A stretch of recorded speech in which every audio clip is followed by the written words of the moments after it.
C-Doc again. What's up, party people in the place to be? It is Tuesday night, and as always, it is C-Doc again. And thank you for joining us. My name is C-Doc. I'm the host of the show. I'm also the president of the Spit Slam record label group. I am a producer, a filmmaker, a talk show host of a show called It's C-Doc Again that you're watching right now. Anyway, I will also be joined by my co-hosts in the place to be, Our Lady from the who got her start in classic rap radio on the West Coast, Our Lady from the heyday of K-Day, Jennifer O. Jenny. What's up? What's up? What's up? What's up, Jennifer? I guess I gotta do it right. I'm doing okay. How about you? I'm okay. Hanging in. Trying to stay warm. It's kind of cold. Dre May's in the house. So, but I cannot complain because we've had a very mild winter this year. So, yeah. Good. Yeah. I, on the other hand, can complain a lot because you probably had a worse winter than we have. So, right. What the hell is really going on? I don't know. I do not know. Our other co-host this evening, hailing from New Jersey, the one-time hype man for Princess Superstar, waiting for the reunion tour. Ladies and gentlemen, Ultramag 7. Wait, what? I mean, it's true, right? I was more than a hype man. I kicked rhymes too. I had rhymes too. Oh man. Oh. What's up, bro? I'm good.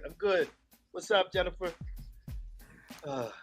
Sorry, that was off the cuff. Dre Mays, hey, what's up? Knackwurst in the house. What up? Yeah. So yeah, real quick, because we'll start the show pretty soon because we got a ton of guests tonight. Because everybody here. Everybody's damn near here. So yeah. So real quick though, what are we listening to these days? I know the De La Soul catalog dropped. Right. You know, so everybody's De La Soul, De La this and De La that, which is great. I am not mad at that at all. No. And hopefully a whole bunch of people will discover or rediscover their catalog. But what are you guys listening to? Ultramag? Anything in particular? It's funny because it's right behind me. But I've been listening to. I always listen to this Cage album, so I've been listening to a little bit of Cage. Okay. Copyright. I don't know if you Copyright has a new beat tape, like all instrumental. Oh, I'll have to check for that. Yeah, so I've been listening to that. Yeah, basically just that. Okay, that's what's up. Yeah, no, that's why we have this segment, so we can find out about some new shit to listen to. What about you, Jennifer? Anything of note? Oh man, you know what I've been listening to nonstop is because they're getting ready to drop the secret tapes by Yag Fow Fow, y'all. Ah, the Yag Fow Fow, y'all. Yeah, love me some Yag Fow Fow. The Yag Foo Front. They're getting ready to drop the secret tapes on streaming. So. Word up! Long time overdue.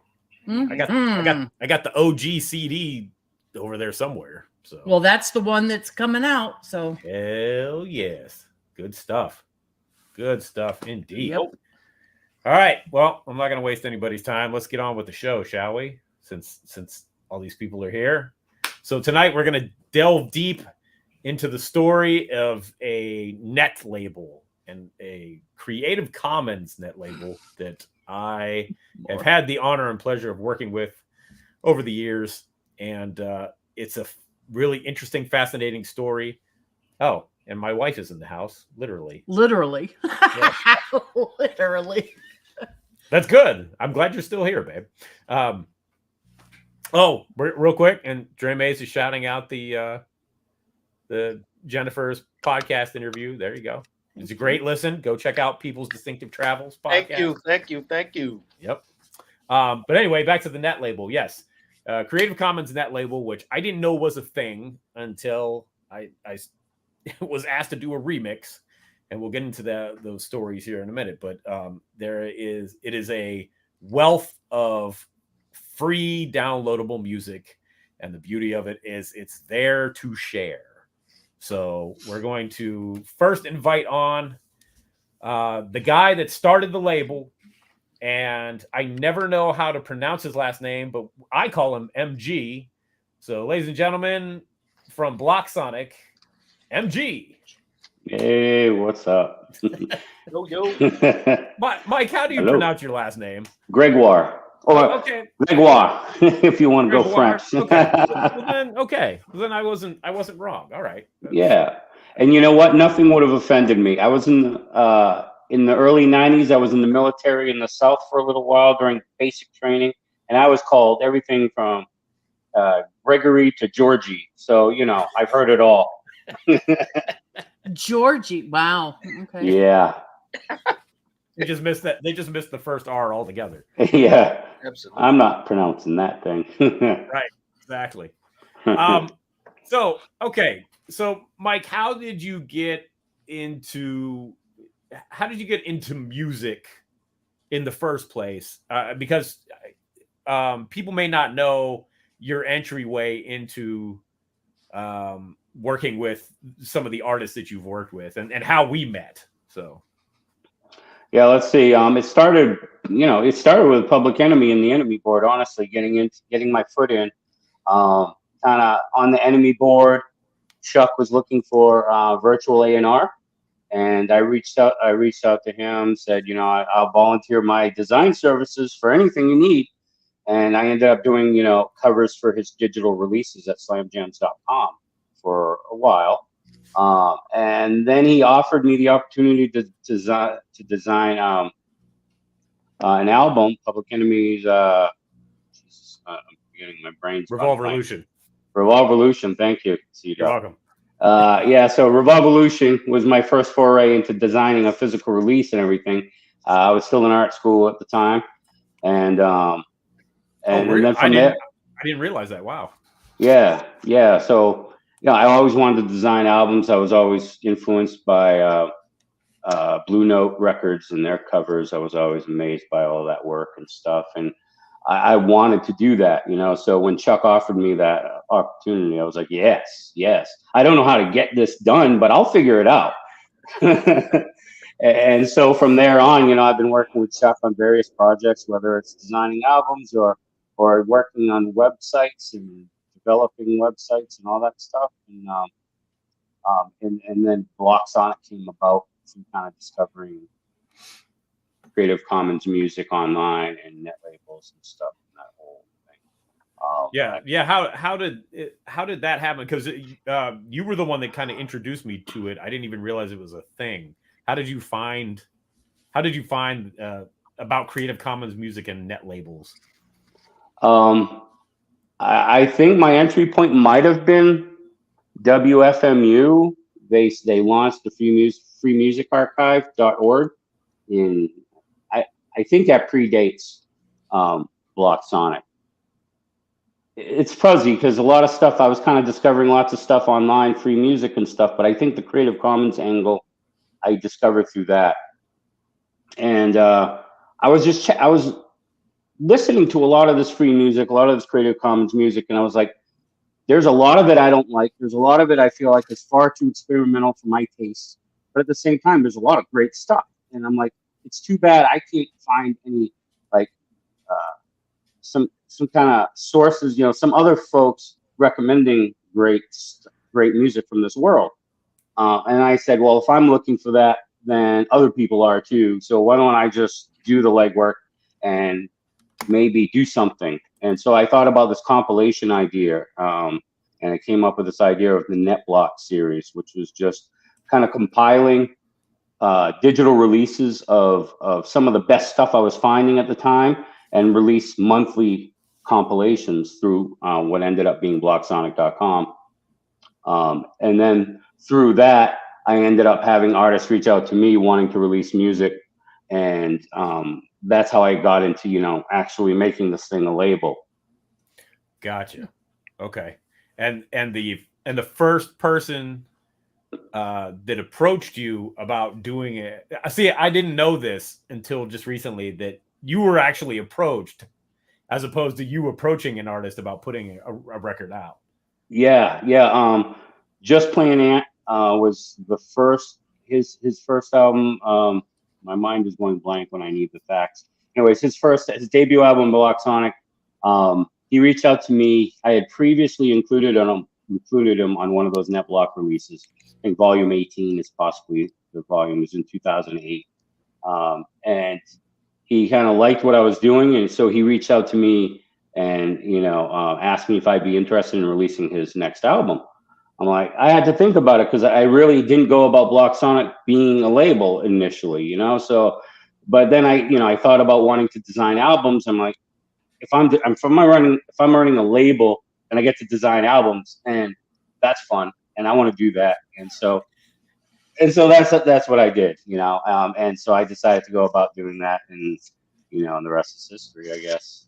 So let's bring him on because he's in the house. The artist formerly known as Just Plain Ant, who is now known as Ant the Symbol. Ladies and gentlemen, Ant the Symbol. So what up, Ant? Hello, everybody. Hello. I think this is the first time we'll actually be talking, Ant. We've always communicated, online or whatever. That's actually completely true. Yeah. Wow. So, which is crazy because we've known each other for 15 years now. I know, it's not crazy. It's crazy how fast this past, decade and a half has gone, man. Yeah, crazy. Seriously, goes faster every year. Mm-hmm. But you've known each other for 15 years only through email and text messages. Yeah. Holy crap. That's crazy.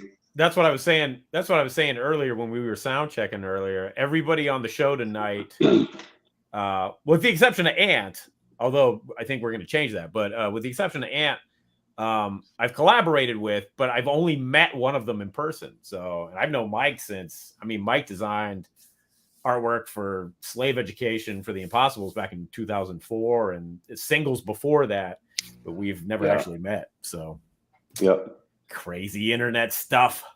It's nuts. Yeah. You don't realize how much of a toll it takes on everything until you have interactions like this. Yeah. Right. Yeah. Yeah, I know. Exactly. Very true. Ant, can you tell us quickly how you started your music career as a producer, right? Yes. And how you came upon releasing music online? Well, producing was something that I did in high school. I started in high school because nothing else really grabbed me. I wasn't big into sports. Academics were whatever to me. So I was into theater and music. Anything the arts was my bag. And I was so deep into music, in between classes, I would sit in the hall and just listen to my Discman all the time. And through listening to RJD2, Massive Attack, J Dilla, Madlib, I was just I think I could do this. And as I started doing it, a lot of the stuff that I make, can I cuss on here? Yeah, of course. Yeah. Okay. A lot of stuff that I was making sounded like absolute shit. And I'm willing to admit that. You got to start somewhere. Of course. Sure. So I just perfected it over the years, and then by the time I came back to Richmond from college, I met a whole bunch of different rappers and other producers, and decided to bring them all together and put together my first album, Fly. And I wanted to put it on with a Creative Commons license, so other people could use it the way that they wanted to. And that's how Mike found me. Yep. He found me on Jamendo. On Jamendo, yes. Yes.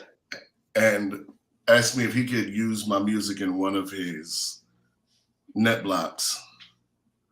And it was so well put together, and he like pushed it so well, like got it out there to so many people.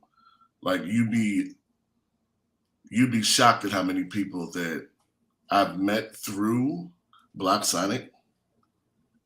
I think that's just because he put together such a good, thorough project. So when I was making my second album, something just came to me, and I was like, "Hey, would you ever think about putting out a full-length album by one artist?" And as he said too, he was hesitant at first, but I guess he talked himself into it. I sure did. Like, And I knew he could do it. I was a fan. I really dug. What was it? I'm trying to remember the name of the song. Actually, I wrote it down.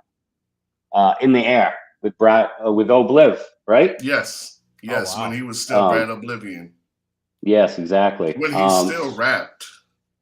Yes, he did, and I love that song. And so on the way to that and wanting to just kind of do the art stuff, and I was excited to release that album. Yeah, I think that I believed in him more than he believed in himself, because as soon as I asked, I was like, this is going to be in good hands if he decides to pick it up. And it in fact was. Like, I appreciate that.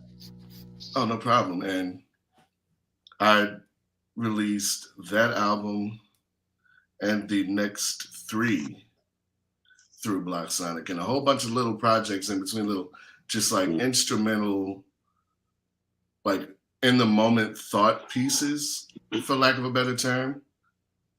And he handled them so well. Like, these got increasingly out to more people each time.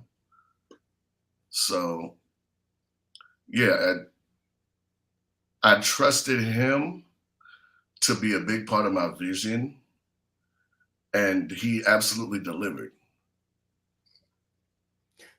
Mike, what now the first album was before obviously before you had done the compilations up to that point. Yeah. And then you did the first album. And one of the things that I've always found interesting about blocSonic was that you also introduced different formats of digital releases. And what led to that, doing maxi singles and 45s, which I love the 45 concept. That was just mind-blowing to me. But can you talk about some of those? Yeah. Well, back in the day, as a hip hop head, I always loved, of course, getting the albums, but I always loved maxi singles, man, remixes and all that stuff. I really love that. So I don't think we did it with Ant's release, but shortly thereafter, I think I started thinking about, how could we do that with blocSonic? And so, I thought about the Max Block, and we ended up, I kind of, at that point, kind of tried to schedule things so the artist would have enough time to supply stems, and then I could reach out to producers to remix. And I just wanted to replicate that kind of vibe with the Max Blocks. And then, down the road, I actually had one artist wanting to release something on blocSonic, but he only had a single track. Actually, it was not even a single track. There was a couple tracks, and then the 45 came through that. And then another artist only had a single track, and that's when I came up with the whole Unidrop thing, which is the single track version of the release. But consistent throughout is kind of including a PDF with a full booklet, and kind of putting in way more effort than maybe a single track deserves. But I just love having that whole unified kind of package to go together. I think that's the beauty of you being a graphic designer, is that you always and that's what kind of floored me when you approached me about, because you reached out to me about doing a remix, and I think it was for Garmish. Yeah. That's actually one. Yeah, exactly. That was around the time when we were kind of doing the Max Block thing and kind of trying to take that extra time to do remixes and all that ahead of time. Yeah. Yeah. And so I was like, yeah, okay. And then I sent it to you, and I was like, what is this for? And you're like, oh, it's for my site. I'm like, okay. And then I went and looked at it. I was like, wait, what the hell? What is this? Because at that point you had already had a bunch of releases. Yeah. It's kind of funny that I had these two musical worlds going on at the same time, but they weren't communicated. They were kind of not interacting any way. I was doing my stuff with Chuck, and I was doing stuff with blocSonic, but I didn't have any way of bringing those two worlds together. But CDoc, he made that happen, and that kind of brought the worlds together, and that was freaking cool to me. And we ended up having Chuck on one of Ant's albums. He did a verse.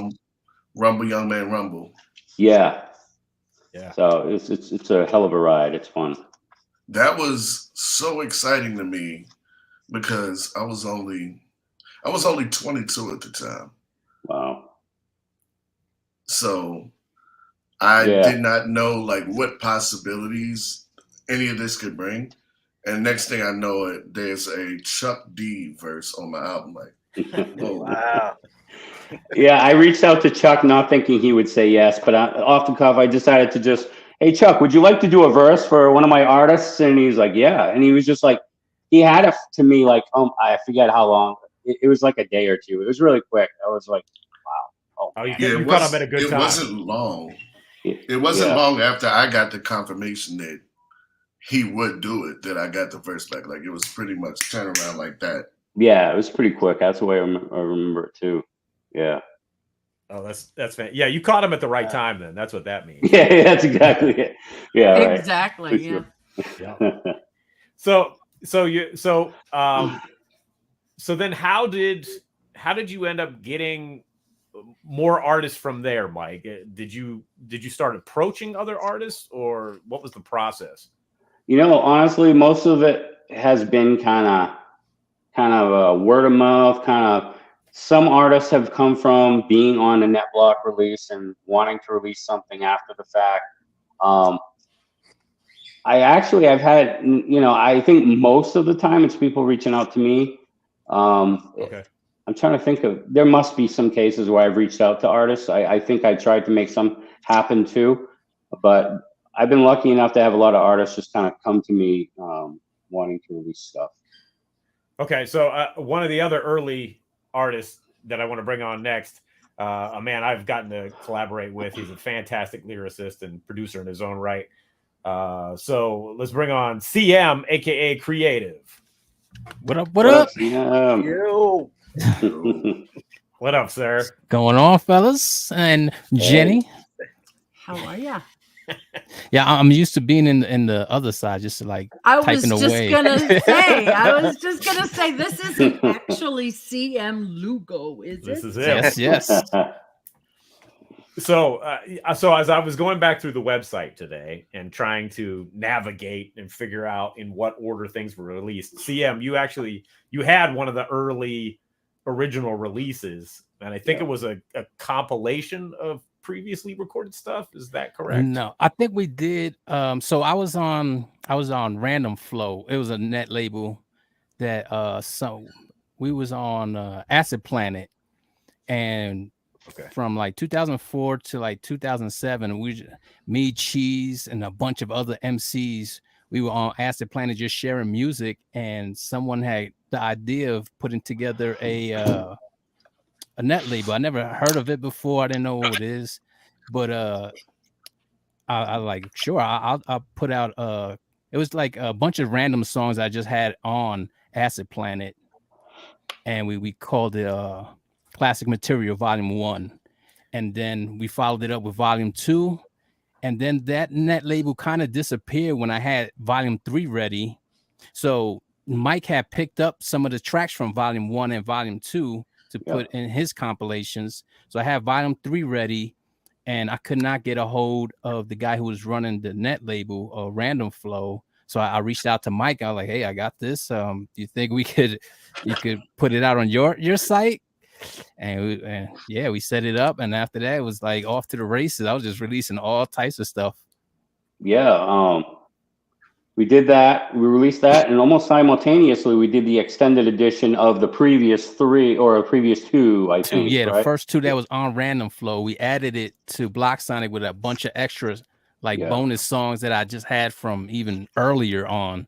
We called it the bootleg versions of those songs because they was really poorly mixed, but I didn't have the stems for them to like tweak them. So we just put it out like that. It's funny that you mentioned Random Flow because in those days of net labels, like there wasn't a lot of hip hop, and so anytime I found a label that had hip hop on it, I was like, "Oh, I'm going to listen to all of this." And Random Flow was one of those instances where I checked everybody out, and Cheese and Potsy, and everybody was on that. I don't think Cheese and Potsy released anything as Cheese and Potsy. Like, Nah, they were DZ3 or something like that. D3Zs, and then Yeah. Potsy I think had a couple solo things on there. But yeah, lots of good stuff there. So that's where the D3Z. I always wondered where that came from. The D3Zs. Yeah. Okay, gotcha. Okay. Yes, which is a release on blocSonic. Yeah. Cheese and Potsy really brought a lot of folks on, which is dope because it's just increased. Actually, you know what? C-Doc, you asked how we got all these artists and stuff. I think Cheese and Potsy, they brought a lot of folks on board. From the moment they came on, they've been having other folks come on, and that's just that's helped increase the roster. Right. Sure. Okay, gotcha. Man, I was hoping TSP was going to be here, but he's not here yet. So hopefully he said he might. Hopefully he will. Yeah, I'd like to talk to him because he started. I guess Mike, you can talk about it briefly, but about the 6 on a 7 series, which is one of my favorite things ever. So that was such a great thing. That was such a great idea. Came from TSP. He took the 45 format and he kind of busted it out of the envelope and just kind of reinvented it and kind of 3 tracks per side and 3 mini tracks per side. You get 6 tracks, so six on a 45. Yeah, man, I just love that format. Every time I get to release one, it's a blast. Yeah, it's super dope, and he's done a bunch. I think he's done the most, and but it's nice to see like when I had to do some because I thought it was just so dope. But like I know that some other artists have done them as well. So yeah, it's awesome to see that format has got a life of its own at this point now. So yeah, exactly. Yeah. So yes, so CM, you were doing that stuff, and then you also brought the project with your brother. Yep. Yeah. So the Deadly Combo project we put out. Me and my brother, my brother was rapping probably before I had, but I never knew. And then one night we was hanging out in Alphabet City FD with his peoples. I lived in probably a mile away in Smith Projects. So one night we got together. It was summertime, no school, no nothing. We hanging out late, and he gets into a cipher, and everybody's spitting, and I'm not ready for him to spit. Somebody just playing music, they going, and then when everybody else was okay. Like it's freestyle, whatever. But when my brother got on and he spit what he spit, he was far beyond what they was doing. And my jaw was on the floor the whole time. And at this time, I used to write, but not really. Nothing I was gonna share with anybody. And when I heard him do his thing, I was like, oh, I gotta hit the pad. It's time to hit the pad. So from like 16 to like maybe 18 or 19, me and him would just freestyle, and we would like put together songs on dirty tapes, nothing official. And then time went on, we moved to Maryland, and he was doing his thing, I was doing my thing, but we never really like sat down and said, hey, let's put an album together until he got back home. He did a little stint, and he got back home, and we was like, yo, it's time. Like we've been bullshitting too long. We got to put this thing together. And I was like, no better place to put it out than blocSonic. So we put it together. And then I think you had got a hold of maybe some singles that were released. And then you did your remix to it. Yeah. And but, I think I asked you for a couple more acapellas. Yeah. I had a whole bunch of stuff that we didn't put on the album. And they were just acapellas laying around, and then you did your thing on those. Yeah, that was fun. That was a fun project. That was a actually my son Davey was very young at that point, and it was the first time I ever heard him cuss. He was like 2 years old. He was sitting on my lap and he was listening to I forget which song it was, but Like This. That was his favorite. And your brother has this line, da da da da da, the fuck you expect. And 2-year-old Davey is sitting on my lap, and he's just like, and he's just sitting there nodding his head. He's not saying anything, and all of a sudden he goes, "The fuck!" Like, right in the I was I'm like, bro, you can't. Great. Yeah, I'm like, okay, That's great. Yeah. So thank you for that. Thank you. Thanks for teaching brilliant. Davey how to cuss. Yeah. It wasn't me. It was my No, brother. yeah, you can't. So Very nice. Oh, real quick, Ant, I gotta ask, because you were just playing Ant and now you're Ant the Symbol. Can you talk about the name change, the identity change, if you will? Oh, I had a whole collective called Just Plain Sounds, and it grew to be a pretty big thing in my area, and it got to a point where I just had to leave it behind. Like, they still had a whole bunch of my music and all that. So one day, jokingly, in reference to Prince with Warner Brothers, I knew it. it wasn't the same situation, but it's kind of leaving somewhere and leaving all of your other music behind. Yeah. With that, that's how the name came about, and it just stuck. Mike, did you design the logo for that? Yeah. Yes. Okay. Yeah. Because it was Go ahead. Without me even asking, he just presented me with this label. I was like, that's real fucking cool. Yeah. It came to me right away when he said he was going for that name change. I'm like, I got an idea for this. So it was obvious to me. And for the longest time, all of my album covers just had a picture and that symbol on it. Yeah. You'd never actually see the name written out. And I think to this day, I have not released an album that has my name on the cover.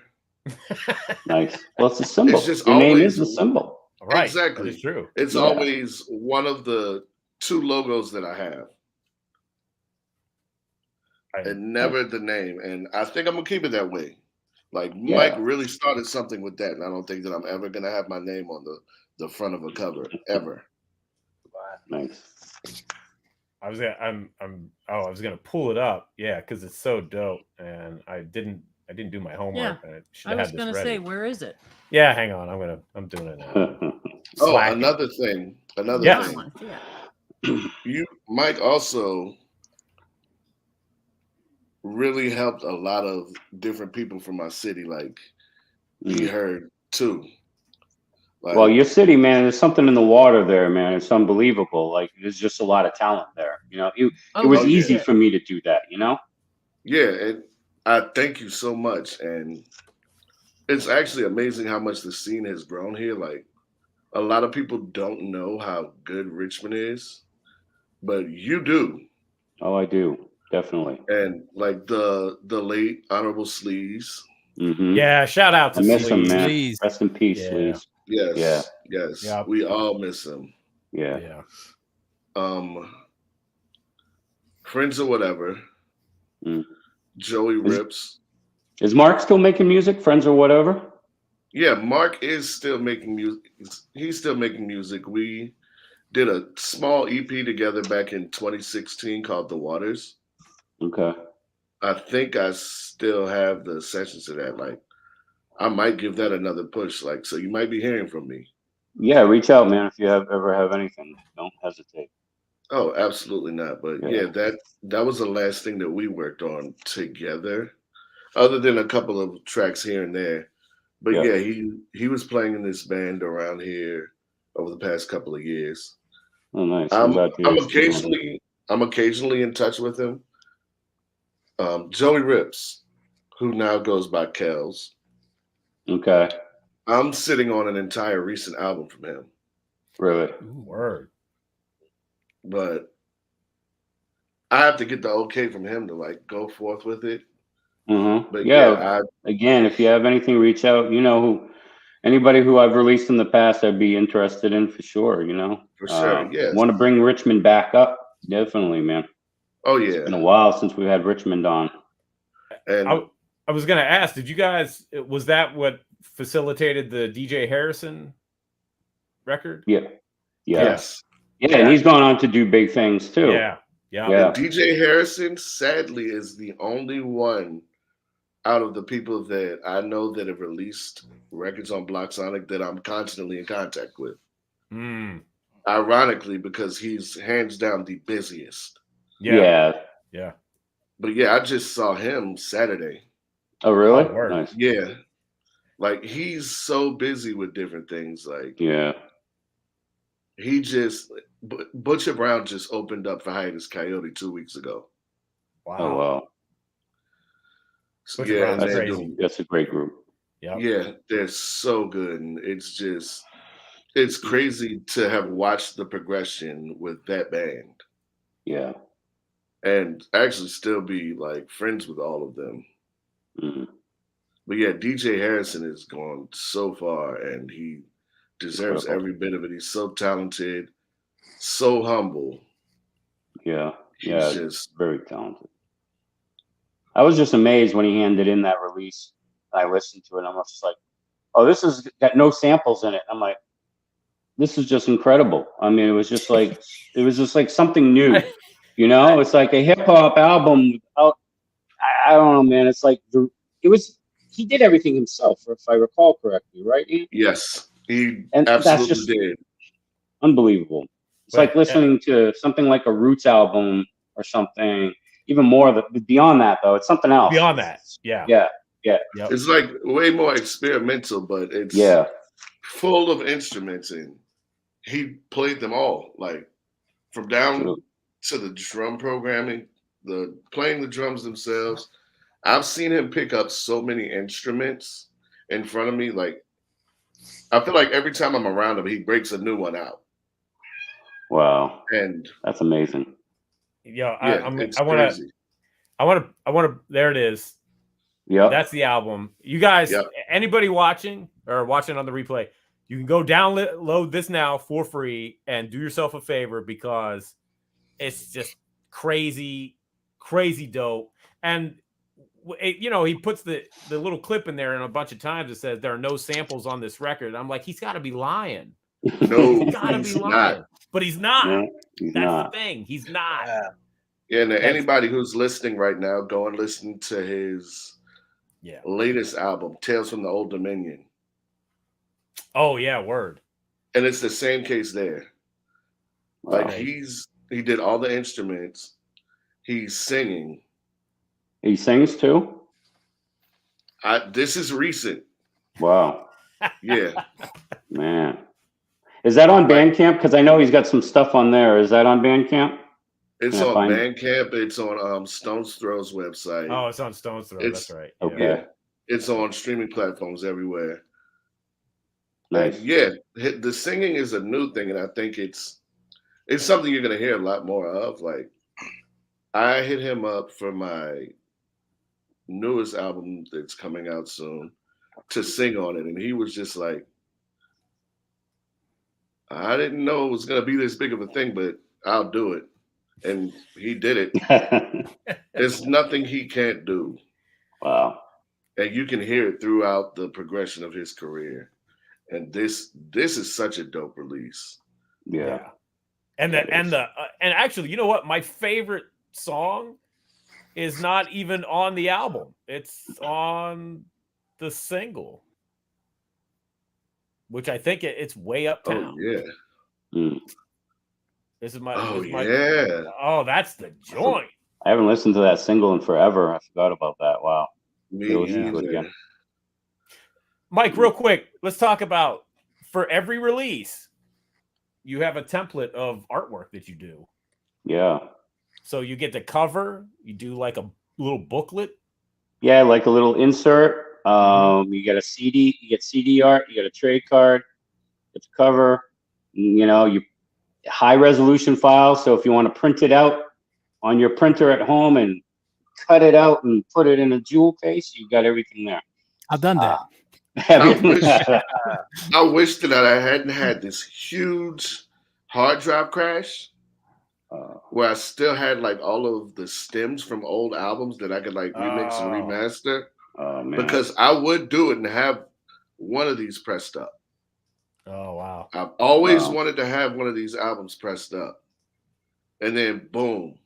Man, in 2016, my hard drive crashed. I've been there, bro. That sucks.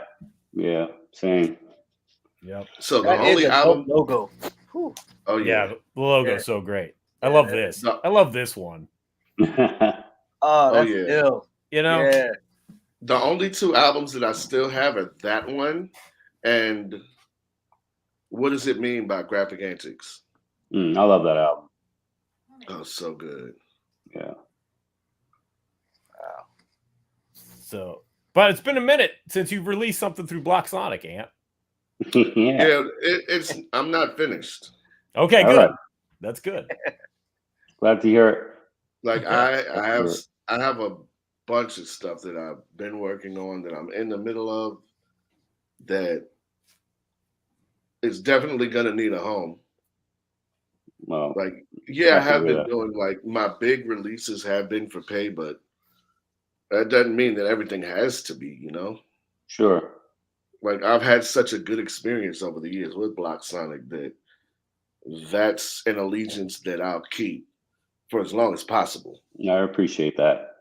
And as you know, I'm trying to build the Block Global thing for the physical releases as well. And, trying to build kind of a platform, a stepping stone for like the blocksonic.com roster to kind of be able to do physical stuff too down the road. We're not there yet because, streaming is just killing the physical music business. There's a little bit, there's the little it's just a trickle. Yeah. Yes, sir. Got to represent. So, yeah. I got this. Oh, this is speaking of dope releases on the label. My God. Ooh. CM and TSP tore it up. Yeah, that album was incredible. Yeah. That was a fun surprise because TSP had reached out to do just a track. I think it was Good Times. Good Times. And we liked it so much. You're like, oh, what's up with some more songs? I was like, all right, we could dive into some more. And then we decided to do an EP. And I was thoroughly happy how it came out and the reception that it got. The second one, it took a while to get the second one together because I had moved to Colorado, going through some things. He was going through some things. We going through things together, and we just, I think it took like 6 years to get that second. Once we finished the first one, we was like, oh, let's get the second one together. He already had sent me a whole bunch of beats, so I think I recorded maybe 4 songs, but out of those 4, maybe 2 of them we used. And then I reworked some other ones, and then I kind of stopped making music for a while, from like maybe 2015 to like 18. I just couldn't get back into it, and then I got into it, finished what I had, but then life, man. Yeah. Things take a while, but I'm happy how the second one came out, and we got it out. And what's really key is. There's a song on there that I specifically wrote for my father because I know he was sick, and there's not a lot of tributes to fathers like that. You get a lot of mom songs, and I love my mother, and I'm definitely gonna have a mom song soon. But I got that pop song out, and he got to hear it before he passed, so that was cool. Great. Yeah, that's great. That release was worth it. It was worth the wait. That release took so long that I think I was a mix consultant on it at one point. Because I think I got the first 2 tracks, and I was like, yeah, okay. And then I made some suggestions, and then I never heard anything for like 4 years. I'm like, oh, okay. Yeah. It's probably the longest I've taken doing it was just an EP. Yeah. But Right. yeah, it was a journey for sure, and it reflect on the tracks too. Yes. Yes. Mm. But see, you have. I'm gonna share this because you have quite the collection. And here's the other nice thing about blocSonic 2, about the site. Yeah, is that Lord. is that not only do you get to see, the artist discography here, but you also get to see what else they're involved with on the label. So Yeah, that's all cheese and pot C right there, man. They mostly, yes, yeah. they hit me up for the collabs, and I'm always grateful that they do, and I'm always ready to hop on, especially the posse cuts. Those Yes. become a staple for blocSonic now. Okay, Oh, yeah. so wait, we were just talking about blocks, you're the blocSonic's album, and guess who's in the house? Uh-oh, ladies and gentlemen, the silent partner himself. Oh, shit. What up, TSP? What up? How you doing, guys? Yeah, what up, bro? Doing all right. How you guys Make it. doing? Doing All well, right. man. Glad Doing you good, could make man. it. Yeah, I was racing to get here too. I just came from work. Oh, Oh, man. geez, okay. Is that? Yeah, we were just talking about blocSonics. One of the. It's one of my masterpiece. favorite releases on the label. I mean, this is like for seriously sure. top tier stuff. Mhm. Man, know? that was What- crazy. Yeah. Yeah. TSP did his thing on those beats, and it helped. And that first one came together pretty fast, if I remember right. About a month. Yeah, I mean, it was once I got those beats, I got into a super zone. Every beat told a story, and I just had to write it down.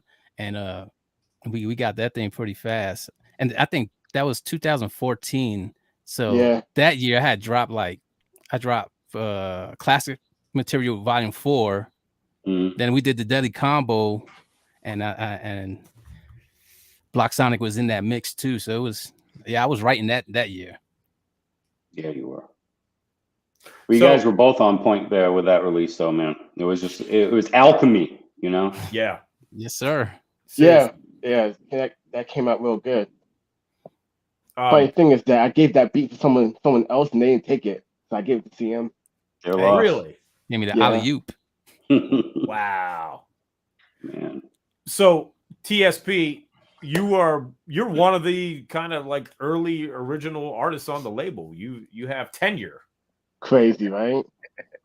Yeah. Was it what was the first release? I'm trying to remember here. Let me- 2010? That must have been the Platters collection, the whole sessions, the 3 Act 1, 2, and 3, and a bonus disc. Okay.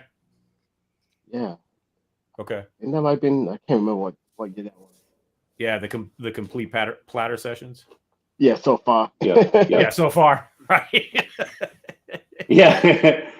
It was complete at the time, but, added to it many times since. Oh, yeah. You know what? I forgot to grab that because I have that. I got one of those CDs there too. Damn. Okay. I'll have to dig that out later. And then we were also talking about, before you got here, we were talking about the 6 on a 7, which you are the inventor of. Can you talk about that real quick, where that came from? Honestly, I was just trying to find a new way to do something. I was like, this new format opened up, and I was like, I just don't want to give 2 records. I got a bunch. So I was like, break them down. Like, how much space can I get on both sides? And then I just broke it down to maybe like 3, 4.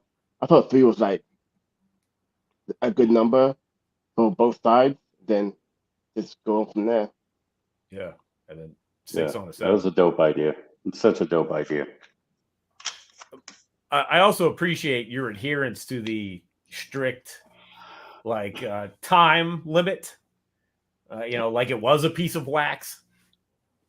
You could have very easily said, just make it whatever. But you're like, no, it's got to be like, it's got to be able to fit on a 45. Even though, that's my idea. Yeah. So what is the time limit on the 45? On the real one? Yeah, I mean, On a real one, I think that's like, It depends on the speed. I think you can get 12 going at 33. Yeah, it's like 6 minutes aside, I think. That's Yeah. cool. At 33, but like at 45, it's like 4 aside, I think. Yeah, based on how you want to press it. If you want a Yeah. loud press, then less is more. Yeah. Yep. So Yo, yeah. sorry to interrupt. I No, go actually ahead. gotta be out. All right. Thank you, But Ant. it was great talking to y'all. Peace out, man. Yeah, reach Y'all out. haven't Man. seen the rest of me.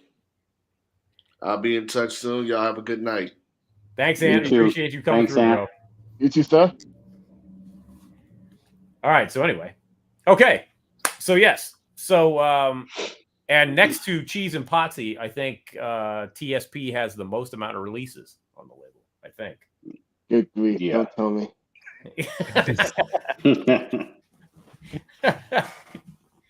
No, because at one point, that shit was like routine. I was like, okay, 6th and 7th here, every 2 years with platters, and then little things in between. Then Wasaki had something going on. I just kept myself busy the whole time. Yeah, you put out a lot of music. Yeah, you did. Yep. Unbelievable. Yeah, well, I try to shop them out, and I don't get no answer, so they come to blocSonic. Yeah. Always happy to take it. Yeah. Yeah. Not a bad thing. So Yeah. all right. So we got two other artists waiting in the wings. We'll bring on the next one. I'm not sure. We're waiting on for Cheese and Potsy to get back. I'm not sure which order these guys came to the label in. But we'll bring on a man who needs no introduction because I don't have one for him, but he's still a dope MC. Ladies and gentlemen, Donny Ozone. What's going on? What's up, Donny? Donny. Yo. Oh man, it's great to see everybody. Yeah, no doubt, huh? Yeah. In the Jump flesh. out beyond the email. Yeah. No doubt. I think we all know each other through email mainly. Yep. And Exactly. a couple of texts, and Yes. me and Greg text through Facebook and stuff, but Okay. Wow. Yeah. I think Cheese is the only one that caught me like to do a FaceTime. And I was driving to work. I was like, oh shit, Nice. fuck it. I hit it. It was him and Potsy. They was getting saucy. I don't know what time it was in Japan at that time. I was like, oh god, I'm They driving probably to already work. had it. They're already out. Yeah. Yeah, I found him. I'm never on Facebook. My wife is, and I found a message from them. They're like, "Yo, Doc, we're on Facebook.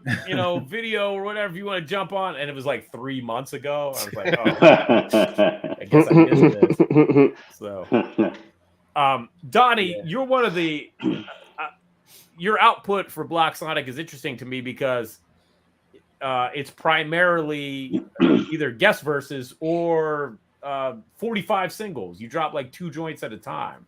Yes. What is the approach there? What's the deal with that? Yeah, the approach is I'm always working on a batch of songs, and then as I make them, I put them in my shuffle, mix them up with everything else, and the ones that stick around, and I still like them, like 6 months later, sometimes a year later, then I'll send it to Block if I'm still digging it. Or if I get a good remix in like a Skull remix that I'm loving, which happened a few times, I send it right to Block. So, but yeah, I make music in big batches, but it's all over the place. So then I don't usually have a coherent album that I feel comfortable with. So I just go with single 1 or 2 at the time. Gotcha. And then, Nice. yeah. Well, I love it because, you're keeping those formats alive, bringing in those 45s or those unit drops or whatever. I like to, have those sprinkled throughout the catalog. So that's nice. I love the unit drops. Yep. I love all the formats. Incredible. Yeah. Yeah. Mike, can you run through real quick what the different formats are? Let's see. We got original album releases, and then we got max blocks. You're essentially your 12-inch single, if you will, or your EP.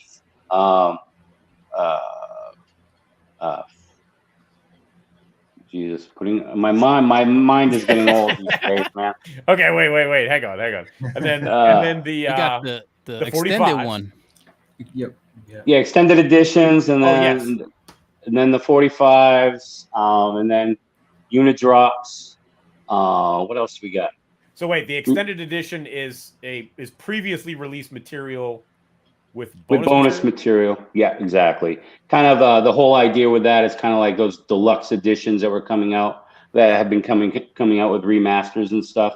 Yes. Wanted to kind of do that for releases that didn't originally come out on blocSonic, but I wanted to release. And that again, Greg TSP innovated with that. Because he was the first, I believe. I think so. Yeah. Yeah. And he had a bunch of material that I wanted to release, but I didn't want to release it like an original album or anything like that. So I wanted to find a way of packaging it for blocSonic. So it's the extended edition that came out of that. This was the first extended edition? Yeah. Okay, gotcha. Yeah. And my first release on there. And your first release on the label. And yeah, that's right. Because TSP was also one of the artists that was originally on the NetBlock release early on. Did you reach out to me or did I reach out to you? I don't remember that for some reason. I think Formula hit you up first, and you guys did your thing, and then I came behind because Period Politics Volume 1, I think you picked some from him and then some from me. Then I just popped up. Yeah, that's right. Yep. Gotcha. Well, here and real quick, I want to share. Oh no, wait, I'm on the wrong page. But yeah, man, you got to see all the releases. The TSP is done. It's yeah. Yeah. That catalog. The catalog, man. Need to scroll down. Yeah. Yeah. Yep. Oh, and plus available elsewhere. There's all this stuff. Nice. Jeez, it's crazy. The amount Yeah, of that's a lot. That's a lot. That's a lot. But it's fantastic that it has a home, and that I appreciate the fact that this is a library. It's a library of music that we can always reference and go to. Yeah. Yeah, it's kind of like it's a living piece of net label history in some ways, because a lot of the artists that originally came out, they were kind of doing stuff through net labels, or kind of Jamendo, which was kind of related to Creative Commons world, and net labels early on too. So yeah, it's quite something it's developed into. Now, one of the more recent one of the more recent people that has come to the label, somebody that I've collaborated with for a number of years. We'll bring him on to the show. From Regenerated Headpiece, the artist formerly known as Fawn X is now known as Head Snack.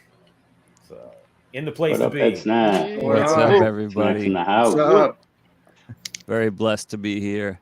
I love that I'm a recent head. I praise all the people before me, but I have been here for 7 years. Just saying, as a recent head, I know I'm still paying my dues. Has it been 7 years? It's only been 7 years. I'm paying my dues. I'm climbing the rocks. I'm figuring it out. I'm taking the lessons in, and I really appreciate being there. My man Shred Lexicon. Shred's in the house. What up, Shred? He is indeed.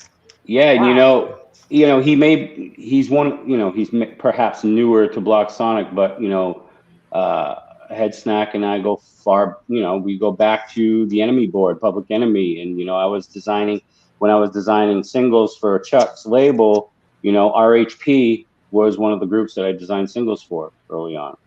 A few of them anyway.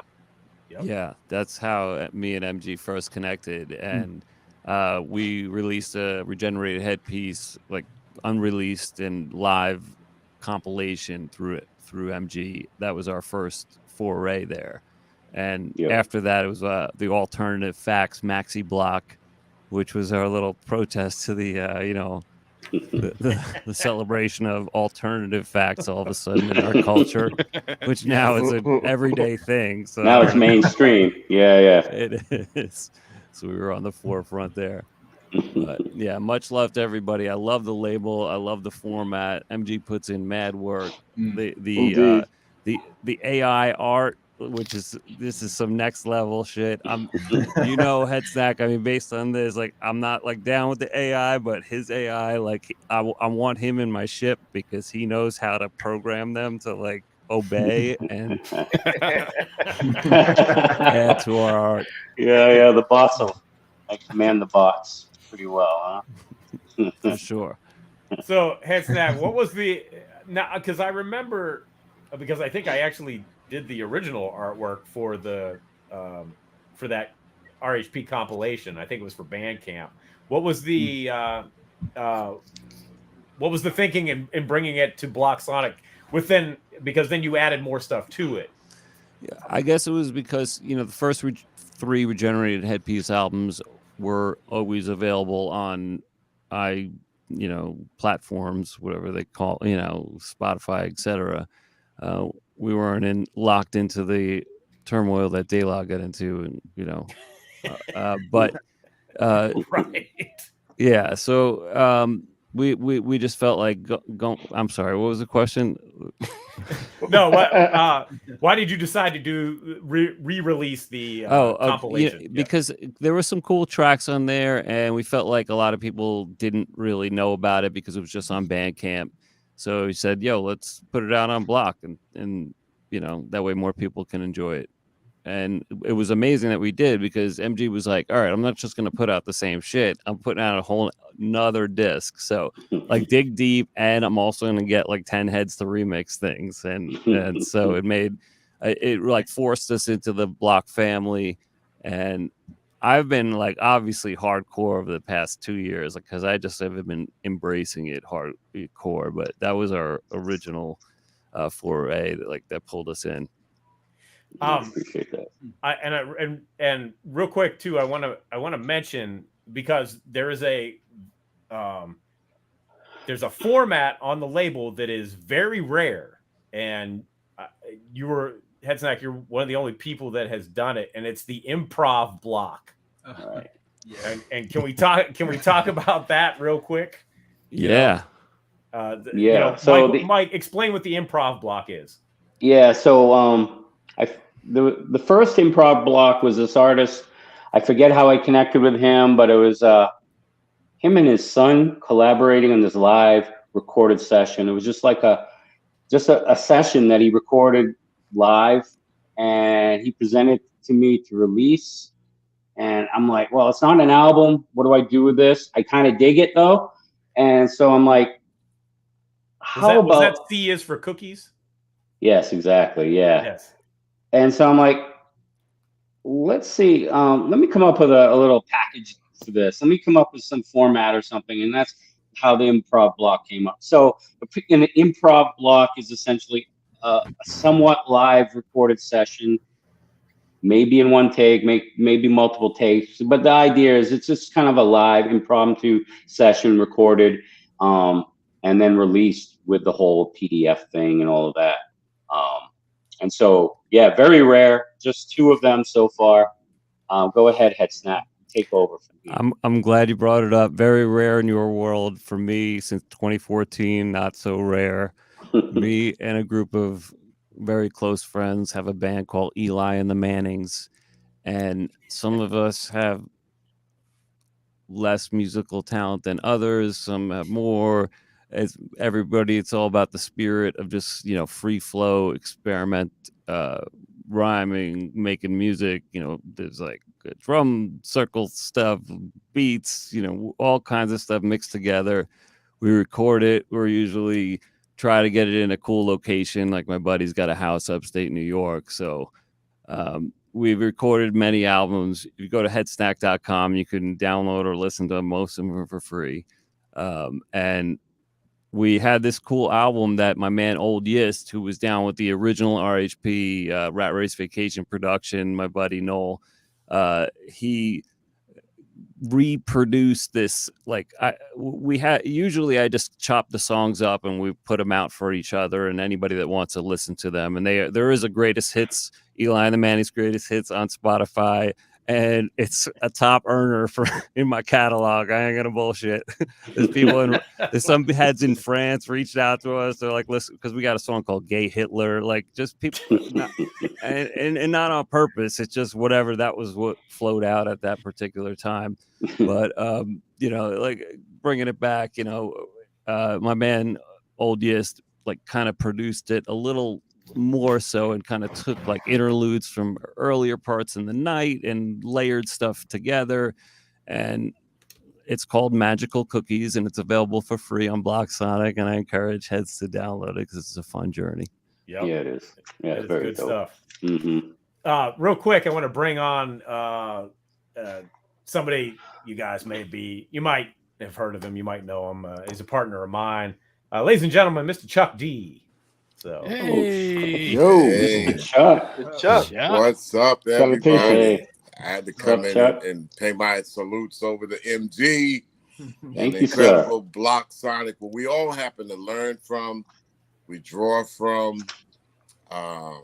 Hey, man, I mean, it's been a long time, bro. And now it seems like all the stuff that we kind of like imagine, now the tools are lined up, and blocSonic has been the leader at this blueprint for a very long time, man. I'm proud to be associated with you. Oh, thank you, sir. Appreciate it. He's nonstop on his newsletters.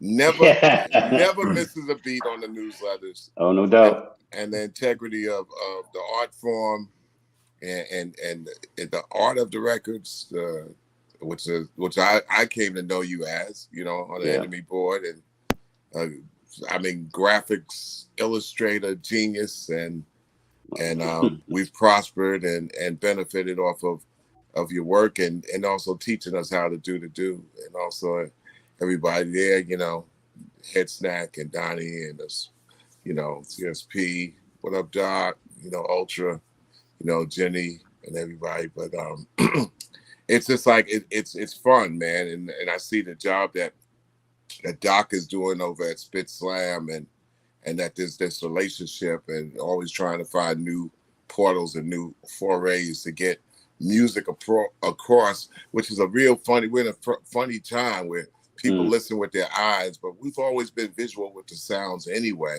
And the integrity. I mean, right now, I spent all day at my desk, and a lot of it's trying to field off all that. Melly Mel is still trending after 6 days, bro.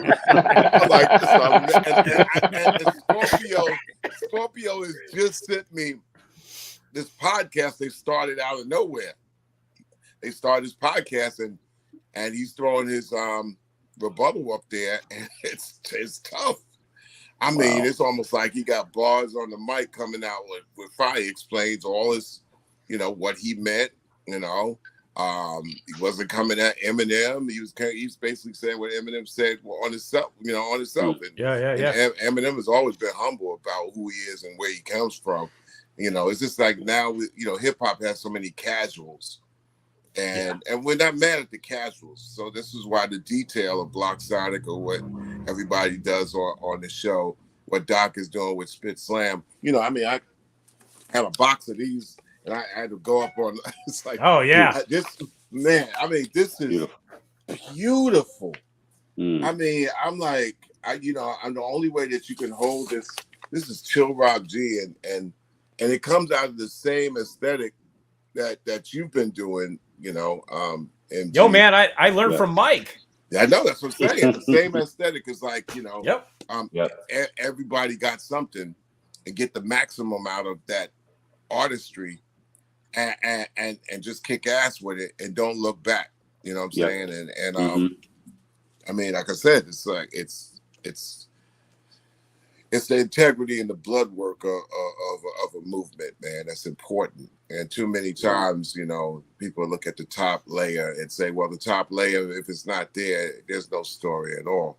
I've come off, people kind of like in the wrong way giving me credit for the PBS series.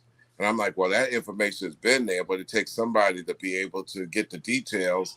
And then you're only going to get out of 4 series. You're not going to get no details out of the middle and the bottom that's always been keeping the thing alive. Why does somebody do what they do? Why does an artist art? It's the same way, why does a fisherman fish? It's like, you know what I'm saying? It's got to be other than eating and getting the money. I mean, it's got to be something of the joy of it. So I thank you for that. Yeah, man. Mike really kind of paved the way for what we do at Spit Slam, you know, and what you were doing with blocSonic is I steal as much as I can, man. So thank you. Welcome to. Thank you. I'm happy that you get influenced from what I've done. I appreciate that. Yeah. Let's think back. Let's go back. Let's go back to Noah's Ark and when Noah, we had to tell Noah two of them won't work. But anyway, the beginnings when we used to make MP3 covers for the Slam Jams artists. Yep. And we say, listen, we want to put a visual instead of just reading an MP3 file. Yeah. And then, I said, I love the covers. I love to do the covers. And then mGee comes along and just creates covers for every single artist. Like, I love that. Man, and it's like every single song had a cover. And then, I turn around and I look at Doc, who I first hooked up with Doc, and I didn't even know that, because we met on the Enemy board. I didn't know that Doc shot videos. So Doc doing the videos and you're doing the covers. I mean, that's crazy. Yeah, the Enemy board, man. It was just unbelievable how many heads kind of connected there. Unbelievable. We try to do the same thing with the Bring the Noise cultural app. So yes, yeah, that up. Yeah, it's going to be crazy. Yep. Yeah, like Hedzonak just said. Yes, Chuck did the first cover for Elements. Yeah, I remember that. The first. That's what I did. Wow. Yeah. Yeah, that was because we did Lincoln's Second Assassin, because I did a remix for by the time I get to Arizona, I did a drum and bass remix that DJ Lord was feeling. He's like, you don't win the contest, but I'll hit you on the side. And we got this group, pick a name from this group. And I picked Lincoln's Second Assassin. And then I said, by the way, I got this RHP thing. I just sent you a CD. And from there, it just bloomed. And God bless. Thank you for, being a part of my life. Oh, man, regenerated headpiece. And then to see the revival of regenerated headpiece, not the revival, but the movement of regenerated headpiece over the blocSonic, it's all family, man. Yeah, for sure. Yeah, no doubt. For sure. Yeah, thank you, Chuck, for allowing it's for being so approachable to all of us to be able to make any of this happen. I mean, you've really allowed so many things to bloom just because you've been that person. Excuse me. What did you say your name was again? Okay, LL. Yeah. It's no diss to LL, because I'm a huge fan of his, but yeah, he's not quite as approachable. I get that impression anyway. But yeah, man. Yeah, it's at the turn of the century, it was interesting times, right? Interesting times at the turn of the century, 2001, 2002, 2003. Yeah. But you've kept the same aesthetic, Mike. What was that turning point in you that just said, this is the way I see it. I'm gonna keep going. I mean, you've never stopped. And it's now it seems like a lot of situations are trying to get on your organic page. What was that thing that just says, okay, look, I'm just going to keep forging ahead with this same style? Well, honestly, I think it was just, you got my foot in the door, but then this blocSonic thing, that wasn't born yet. I kind of discovered net labels and Creative Commons music. And I just, I was telling these guys earlier, just kind of, I had an artist approach me, just plain Ant approached me about releasing an album. And I was like, I don't know if I want to do that. I don't know if I want to run a label like that. But then I thought about, I love designing album art, and what better way to do that, run a label and be able to do that most of the time. And so that kind of helped steer my position, and kind of kept me continuing to do that thing. And, all along kind of doing my day job, doing web stuff and all that, I've kind of tried to at least tie those things together in some way. It gives you a breath of fresh air. like to sometimes break away from your normal, Yeah. Yeah, yeah, exactly. Sometimes, your mode of thought or whatever is more visual, and other times it's more like I just want to focus and kind of look at code and do this thing. And so, yeah, I kind of balance that out to some degree. That helps. If I had to make a comparison of what you've done and what you're doing at blocSonic, everybody could probably look up this name, Moses Ash, and that's ASCH, not ASS. But Moses Ash was a dude that actually started Folkways, and he would record anything and just go about it in such an organic way that he was really like the first really fervent, curator, collector, manufacturer, recorder of folk music. Yeah. And he started Folkways, and he would record anything, but also release it. And he was criticized because, he released thousands upon thousands of records, and they was just like, yo, there's no rhyme or reason for why you're doing. And what he wanted to do is just document and recording.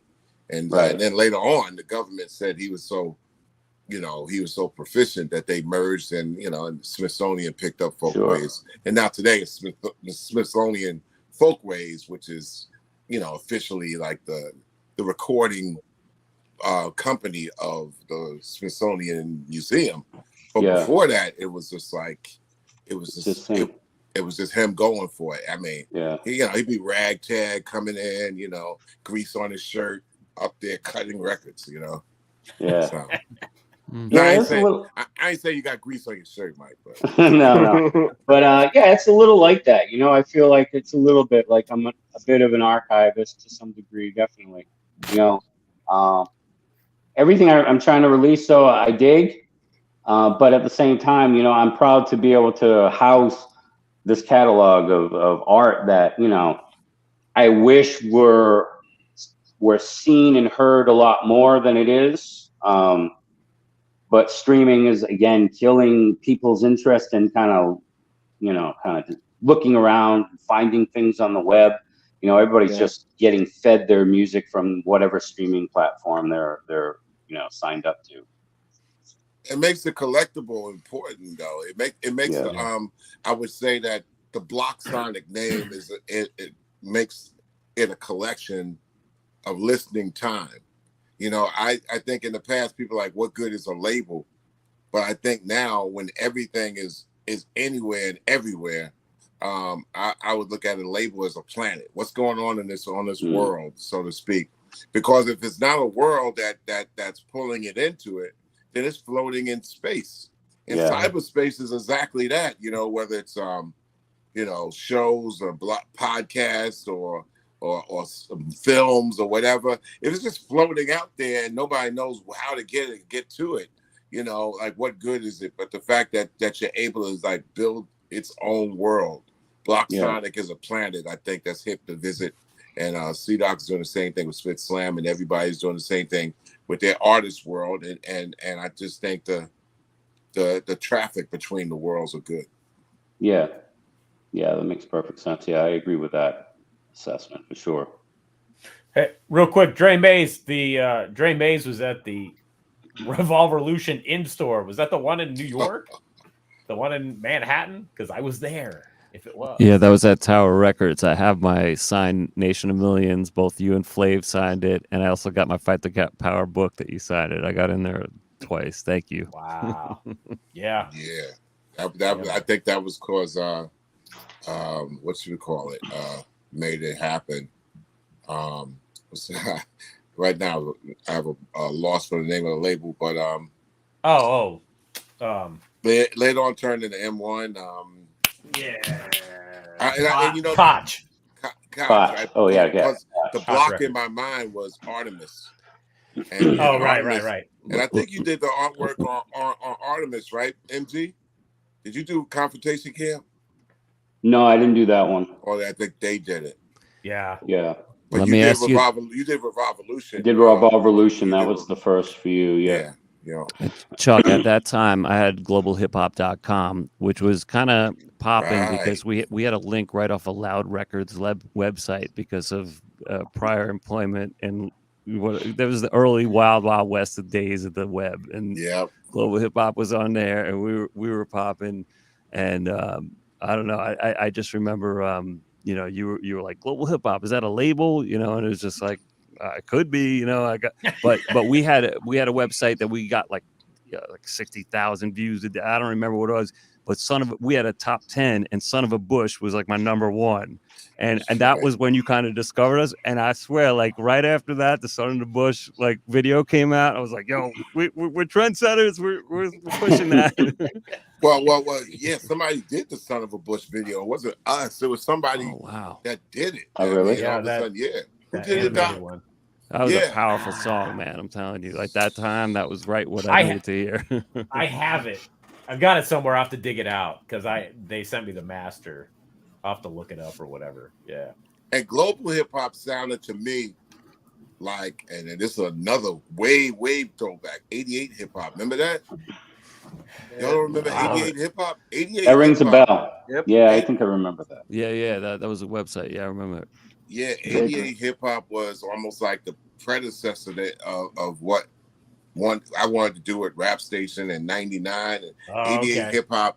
But the thing about it is, like, you know, 4 or 5. It was almost like ham radio. It's like on the internet. It's like, you know, it's 80. Yeah, we got a legal letter from the RIAA because we posted like an MP3. Like the technology had just came out. Before that, it was all Real Player. We were streaming stuff, and streaming was okay. But like my buddy was like, "No, it's MP3. We could put it there." So like all of a sudden, RIAA sends it to our web host, and they're like, you know, like we're gonna sue your ass and whatnot. So that was a crazy time. It's Hillary Rose and her little cavalry, and it was just a battle every day with those clowns, man. And I got off Def Jam because I said, listen, it's time for me to move on. And if you don't let me out of this Def Jam contract, I will take every single song in the Universal just merged with Polygram catalog, and I'll turn everything, trillions of your catalog into MP3s by tomorrow. They let me out of that contract. They had no idea what the hell I was talking about. They were like, yo, we got this. Like, all right, cool. Whatever he's talking about. And I was like, by 3 o'clock tomorrow, I will turn everything that you have in your catalog. That means Sam Cooke. I mean, you know, Muddy Waters, you know, Downstairs.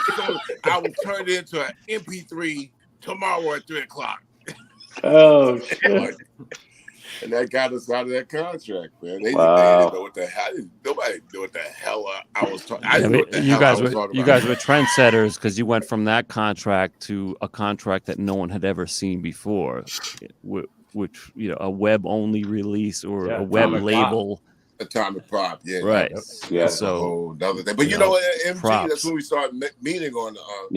Because Gary set up the, you know, Gary G. Wiz, you know, salute out to Gary, set up the, you know, Enemy board in '98, and that's where we all met. And Gary had the technical know-how and understanding of corralling that energy, and from that energy, you know, hey, listen, we're all here because of that. I mean, we are.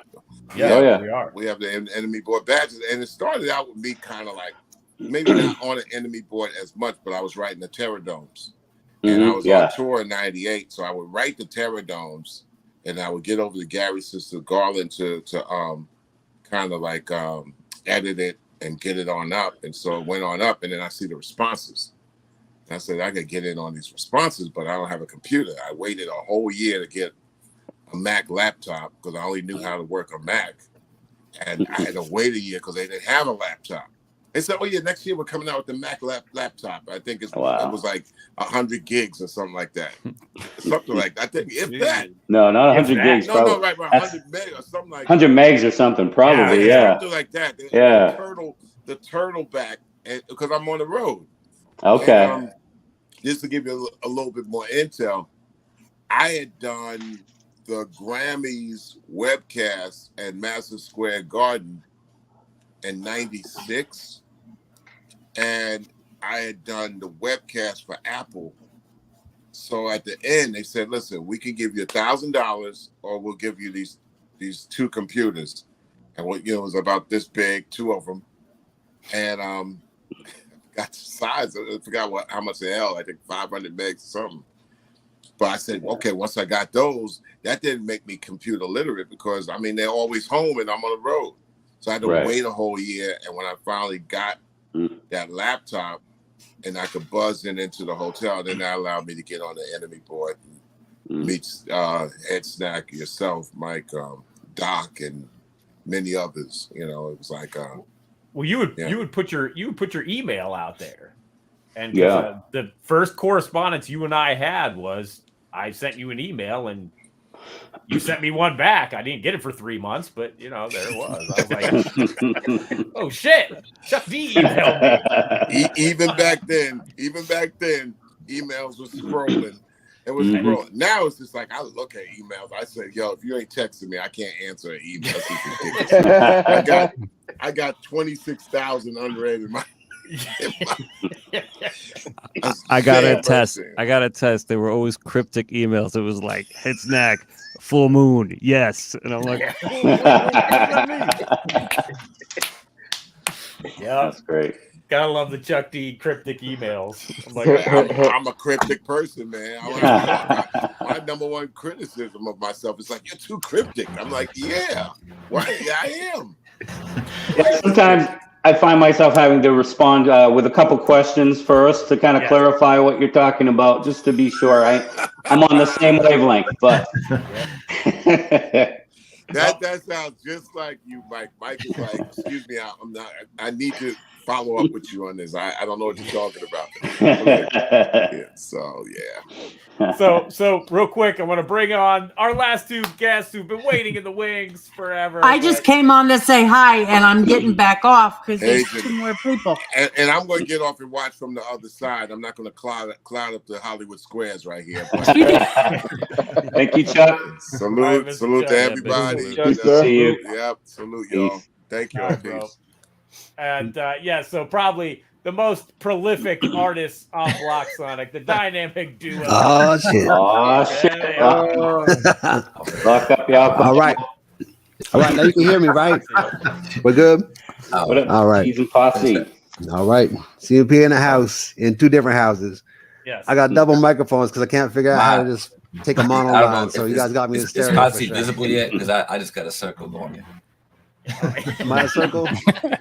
You gotta bring cheese to your house because you got way better internet than he you do. It's really bad. Yeah. Cheese, very laggy. I don't even know what Cheese is working with, man. He bought a Windows 10 for $50 at a junk store. Man, your computer's always whack, dude. Wow. All his albums are made on XP. Hey, as long as the music's dope, that's all that matters. All right. Yeah. it makes it that much doper. It's crazy. Yeah, with Hollywood Squares on the bottom and my version. I got the YouTube going on the other side too. I can see where I'm at for real. Yeah, are we going origin story? How much time we got here? Come on now. Let's talk about it. You guys have an interesting story. You're Canadian, originally transplanted to Japan. And that's right. We are in Japan right now. It is daytime outside, but I'm vampiring it right now because it's gonna be too bright, and my face will just look like a ghost with the window open. So there we go. Yeah, we've been doing stuff. I mean, we are brothers, like for real brothers, like blood brothers. If you didn't figure that out by now, because every time we meet people, like we're brothers, like you ain't brothers. But, well, we know we ain't brothers, but we brothers, like related brothers. Right? So we'll figure it out. But yeah, Mike picked us up off the interwebs there. I think you scooped up CM first off of a label called Random Flow. I don't know if you guys have talked about this already. Yeah. And then some old information there. But so Random Flow was Rennick from. I think Cheese is doing his home shopping club here, man. His connection is garbage, dude. We're gonna see some diamond rings right now for about low price of $49.95. The finest zirconia you can buy on the internet. All right, so I guess I'll keep the talking going then. Go Cheese. Hold on. He's talking Cheese, Japanese Cheese now. paper cup Can is you broken translate now. that for us? Cheese, are you talking to somebody on your phone, man? Because you're frozen. I don't know what your hands are doing. Show me your hands, Cheese. No, he's frozen, dude. What is he looking on the other side there, man? Donny Ozone knows an epic about what Cheese is all about lately. All right. And speaking of that, well, we got everybody on here, you know, CM, TSP, Donnie, Head Snag, Mike, C-Doc, work with all you guys on music, so appreciate it. Love it. We got more coming. We're always got something coming. There's always an email sitting in one of you guys' email going, we got a beat, do a rap for it, remix it. So I think you guys caught me in a good mood because she sent me an email for what you guys are working on now, and I was able to knock that thing out. oh yeah, pretty man. You fast, came back man. like hella fast on those joints, man. Oh yeah, So you were the first one on it. Yeah, I mean, you came with like a verse. You came with hooks already. I mean, shit, you may as well do the scratches and do our raps and just put it out. I gotta say, I'm hella impressed because the verse is super dope, and your mic sounds fucking velvety, dude. Holy crap!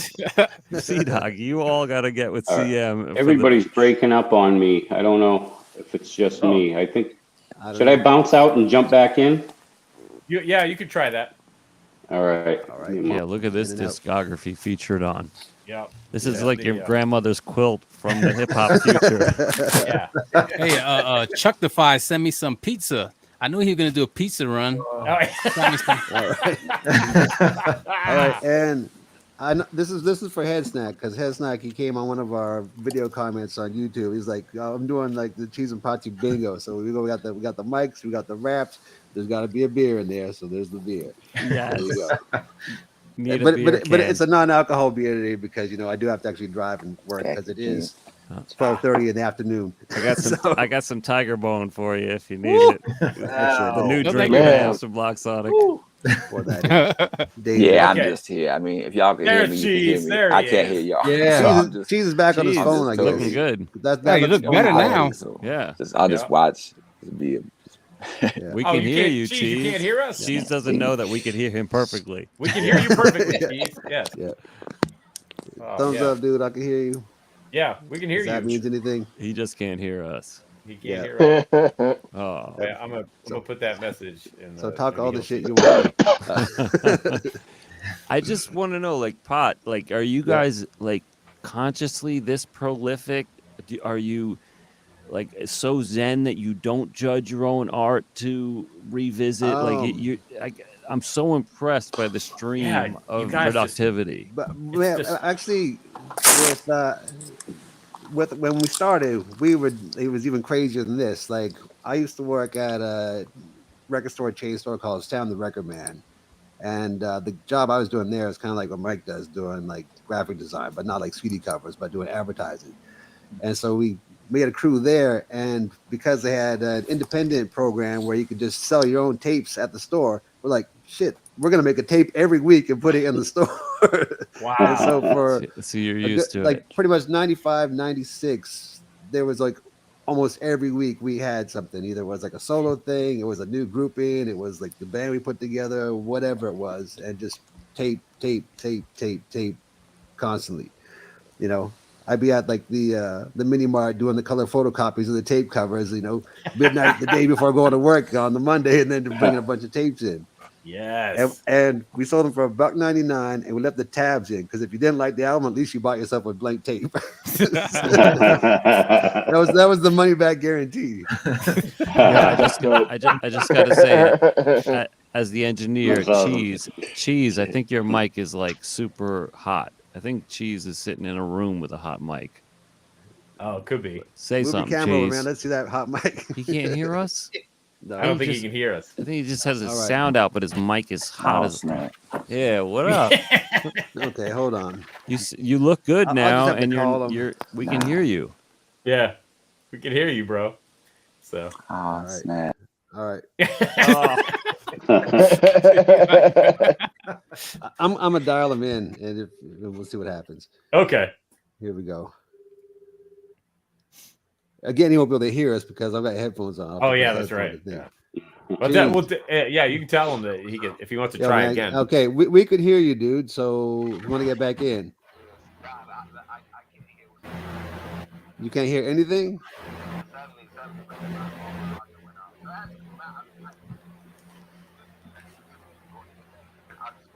Well, no, you jump back in, man, and we'll just you can sign language it or whatever it's got to be. You know? I was wondering, remember that posse cut that we did? It was like 17 MCs deep. Like, was All that right, like? man, Did we'll that get back break a world record? Is there a Guinness record for that? No. What's that guy's name? The guy who keeps putting up videos, and he just has like tons of people on the video part of it as well. Oh yeah. Why can't I think of a name right now? The DJ. Yeah. Gone. Yeah, I can't think of it, but I know 1,000 deep or something. Yeah. Oh, right. And like the video was like hours long to watch. Yeah, no, it's like that's dope. Yeah, DJ K Slay. Yeah, there we go. That's can we have the Creative Commons version of it? Yeah, I think so. We might. We could. We might. I mean, I haven't. I mean, I'm not checking, but we're probably pretty close. I know. Was that the one I did the house remix for? Yeah, the 12-minute mix, man. Wow. Yeah. I mean, that could have been its own single on its own. just put I that know, out. just that, right? Side A and side B. Yeah, exactly. It just continues. Yeah. Yep. At the end of the first side, it's got the little message to turn the record over. remember, you get like the little golden books with the records in them. Yep. And you got see the pictures, hear the story, all that shit, and then at the end it's like, get ready to turn the record over, kids. You got your 45, and you flip it on your Fisher-Price, and you're ready to go. Yep. Yeah. We were able to figure out how to get the Fisher-Price record player to be its own standalone turntable and mixer because it had that volume switch, which was kind of like a lever. So you just take that thing, and then you got the cut button. You cut in and out, and you're ready to go. Me, Cheese, and the crew were just walking the streets of Vancouver with that shit as a thing. So somebody beatbox, Cheese would cut on that, and then we do the rhymes right there on the street. Damn. Yeah, damn. So you guys. go. Man. Yep. Yeah. So Doesn't you got new material on the way. Yes, we do. Yep. When it's going to get to your ears, we don't know, because we don't want to make the mistake that we usually make, which is like, we're making an album. Let's tell Mike. Let's get a date locked in. And they're like, the whole week before that, she's like, "Fuck, who's rap we missing? Do these cuts. What's this?" It's like scrambling. Cheese is just doing the fucking telethon on the fucking thing. The final minutes to get your rap in if you want to be on this 800 person fucking posse cut or some shit. So we just want to get them done and then say, "Okay, here's a final thing." Cheese is back. We can hear you. Can you hear us? Damn, same deal. I ain't hearing shit. Unplug the headphones. It's C-Doc again. Unplug your headphones. Take the headphones out. Maybe it's a headphone problem. He's got iPhone, but his iPhone is like Y-phone. Like, why do you have that version?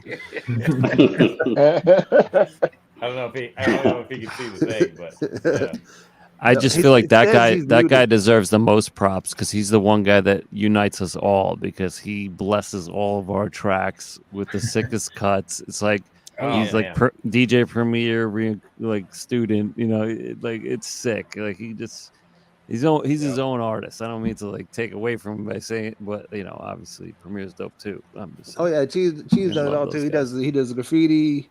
He does the beats. He does the rhymes. You get him drunk at the bar. You'll see him do the break dancing. Also breaking things, doing the break dancing. Literally broke dancing. Yeah. So, all right. So let's go around and, what does everybody got going on?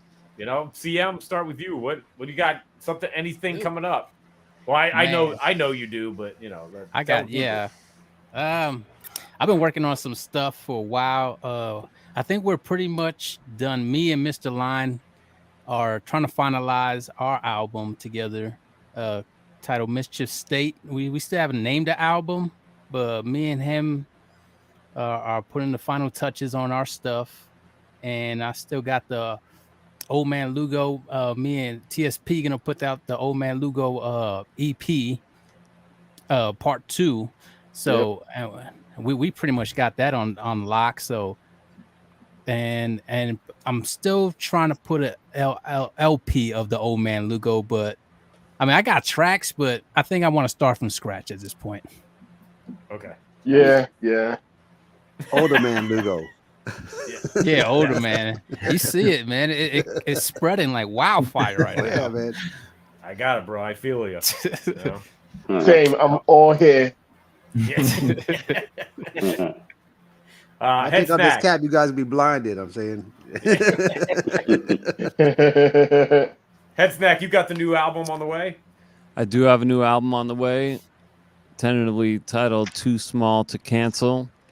As you can see about my people around me, I got my big oil, my big military industrial complex, my big tech. Can't see my big food and my big pharma. But yeah, they're not going to like what I'm saying. So, too small to cancel. Needs to be said. That'll be coming out on blocSonic. Also work with Phil Nicolo, who was on last episode with the Butcher Brothers. He mastered the record. So it'll be a little subsidiary Phil's records, as well as my own global hip hop records. So you can check out all my stuff at globalhiphop.com or headsnack.com, at headsnack everywhere. Love to hear from heads, love to collaborate, and very blessed and grateful to be down with C-Doc and the whole entire family, Jenny and So Chuckified and Flatline and everybody else, and Chuck D, obviously, and the entire Block family, mGee and Donny, Potsy, and Ultramag and CM and Gregoire, and everybody. Looking forward to dropping this new record. Cheese is all over it. C-Doc's on it. Shred Lexicon. Maybe some other heads that I can't mention at the moment, but C-Doc knows what I'm talking about. Yep. And I'll pass the mic. Thank you again. Donny? Yeah. So we have a follow-up to Dust on Wax. We have another remix lingering in the wings that we're about to send to Mike soon. So Cheese produced it, and we have the whole Puck crew on it, and looking forward to that. I'm loving that one. And then later in the year, I want to do a 10-year anniversary from back in the CC Mixter days when I did the My Reeboks track. I'm going to do an update of that. So that'll be coming out later this year. And then I'm working on a few projects with Cheese and Potsy that they could talk about that if they want to. And that's about it for now. Yeah. And I'm holding down the Block Report. Yes, you are. Great job on that. My God. You and Time Zone. Thank you. I'll be holding that down for you and Time Zone really killing it with that. Oh, yeah. Time Zone. It's killing it. Yeah, I'm loving it. Yep. Potsy, when are we going to get you back in the fold doing the interview thing or whatever you want to do? We're working on it. I want to get all these music things I got on the go right now. I want to get them done. And Donnie knows because Cheese will holler at Donnie every 5 minutes, we got this album, we got this thing, we're doing this, we're doing that. Same thing with CM and Head Snack and C-Doc. So it's just let's get a final tally of what's happening right now, get them done, and then move it on. So all right. That's what's coming from the CMP end is we're trying to get everybody on everything, everywhere, and win an Oscar for it. No, see how I tie that in, right? We're in Japan, but the silent partner. Oh man, I just got one thing coming out. Late Night Trips coming out on Wasaki in a few months or so. That's the precursor to Dreamcraft. If anyone remembers that came out in 2014. Yeah. I'm also down with Paul Barrett Animation out in Texas. We're doing Gulf City, Gulf City. Yeah. That's dope. That's pretty much the thing that I'm concentrating on right now. Okay, that's what's up. I'm also gonna let it leak out there that you sent me a remix the other day that was hella dope. So hoping we're gonna do something with that. I'm just saying, nice. Yeah, I know. Okay. We'll reconvene on that. So, just keep reminding me. Yeah, I will. I will keep reminding you. All right. So Potsy, on the list of 296 releases you guys have coming out, which are the most the higher in the on the The list? things that are probably closest to coming out is when we mentioned about CM getting on and tearing it up. And then Donnie's on there too on a gang of tracks. The only thing I can say is Cheese really loves 70s Spider-Man. That's all. Okay. That's all I'm saying. I was amazed at what he was able to put together with that stuff. When he told me, yeah, been watching it with my son, and now he got sparked and he got ideas, and then he sent me the tracks. I was like, what the? This is out of 70s Spider-Man? That's crazy. Yep. So here it is. Get on YouTube. Check. I think all the episodes are on there. You got some funky background joints. So there we go. Wow. Giving away some sample sources there, but to give you an idea of what the flavor is for the thing that's closest to completion. That's probably those ones there. But then there's always some other things going on, and then like all the side groups that we put together, which are being like piled up in blocSonic in a closet somewhere, you know. Yeah. And Donnie will test this. There's like a lot of half done things, and you know. Yeah. Yeah. And, you know, people want to take their time, and me and Cheese just like, nah, let's get it done. You know, and like, nah, man, I'm gonna wait a year if I do another album. Well, it's been like 5 minutes to get another one out there. I know that we got to follow up on some things. Yes, we do. I haven't forgotten, but hey man, you busy, and you know people are making me busy. Oh, too, yeah. so, yeah. In case, and if you don't know, it's the Cassette Tape Bandits. Yeah, we got to do that. And, I was also thinking of the 4 C's as well. Yeah, that too.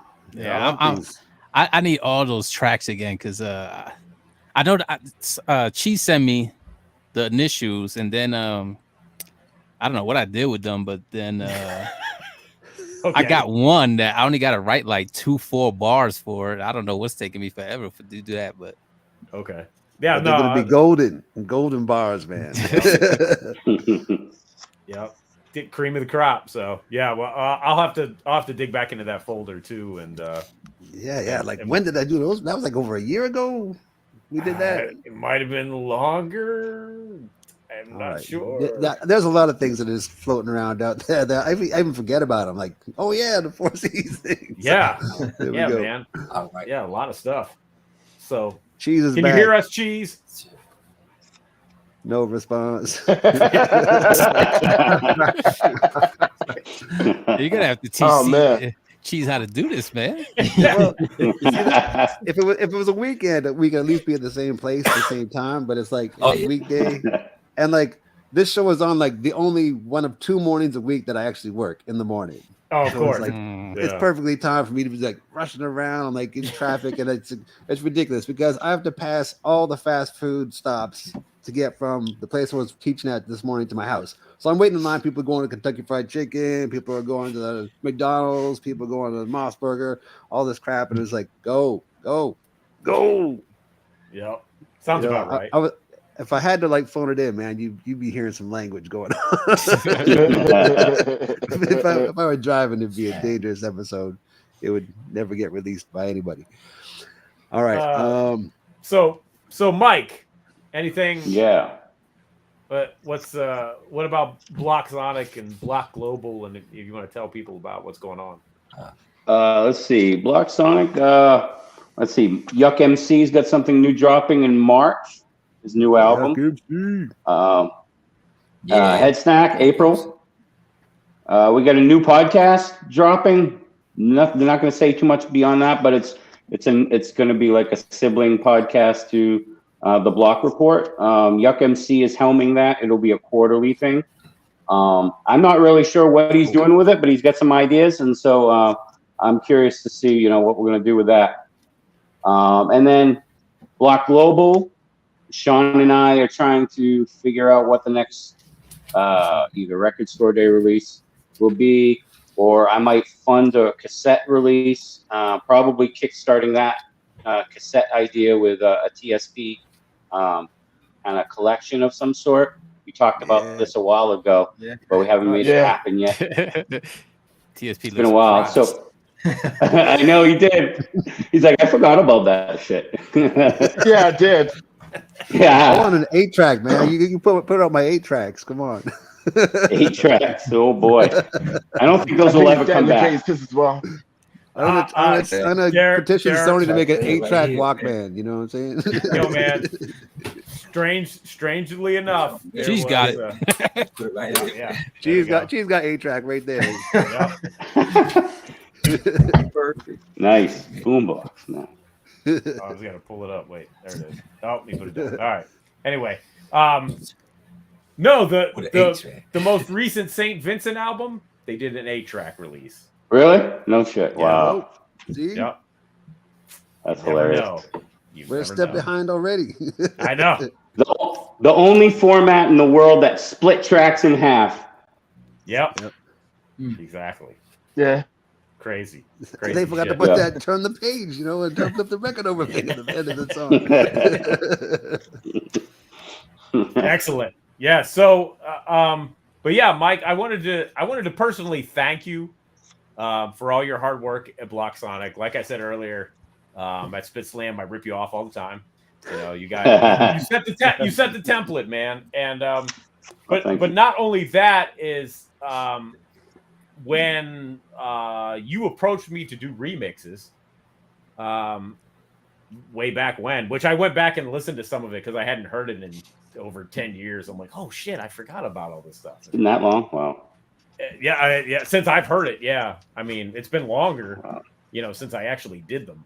But But I remember being so impressed. I was like, I wanted to do something with blocSonic, and I said, yeah, I think it was after the second remix. I'm like, hey, can I do something? You're like, yeah, sure. Let me get you a release date. I was like, okay.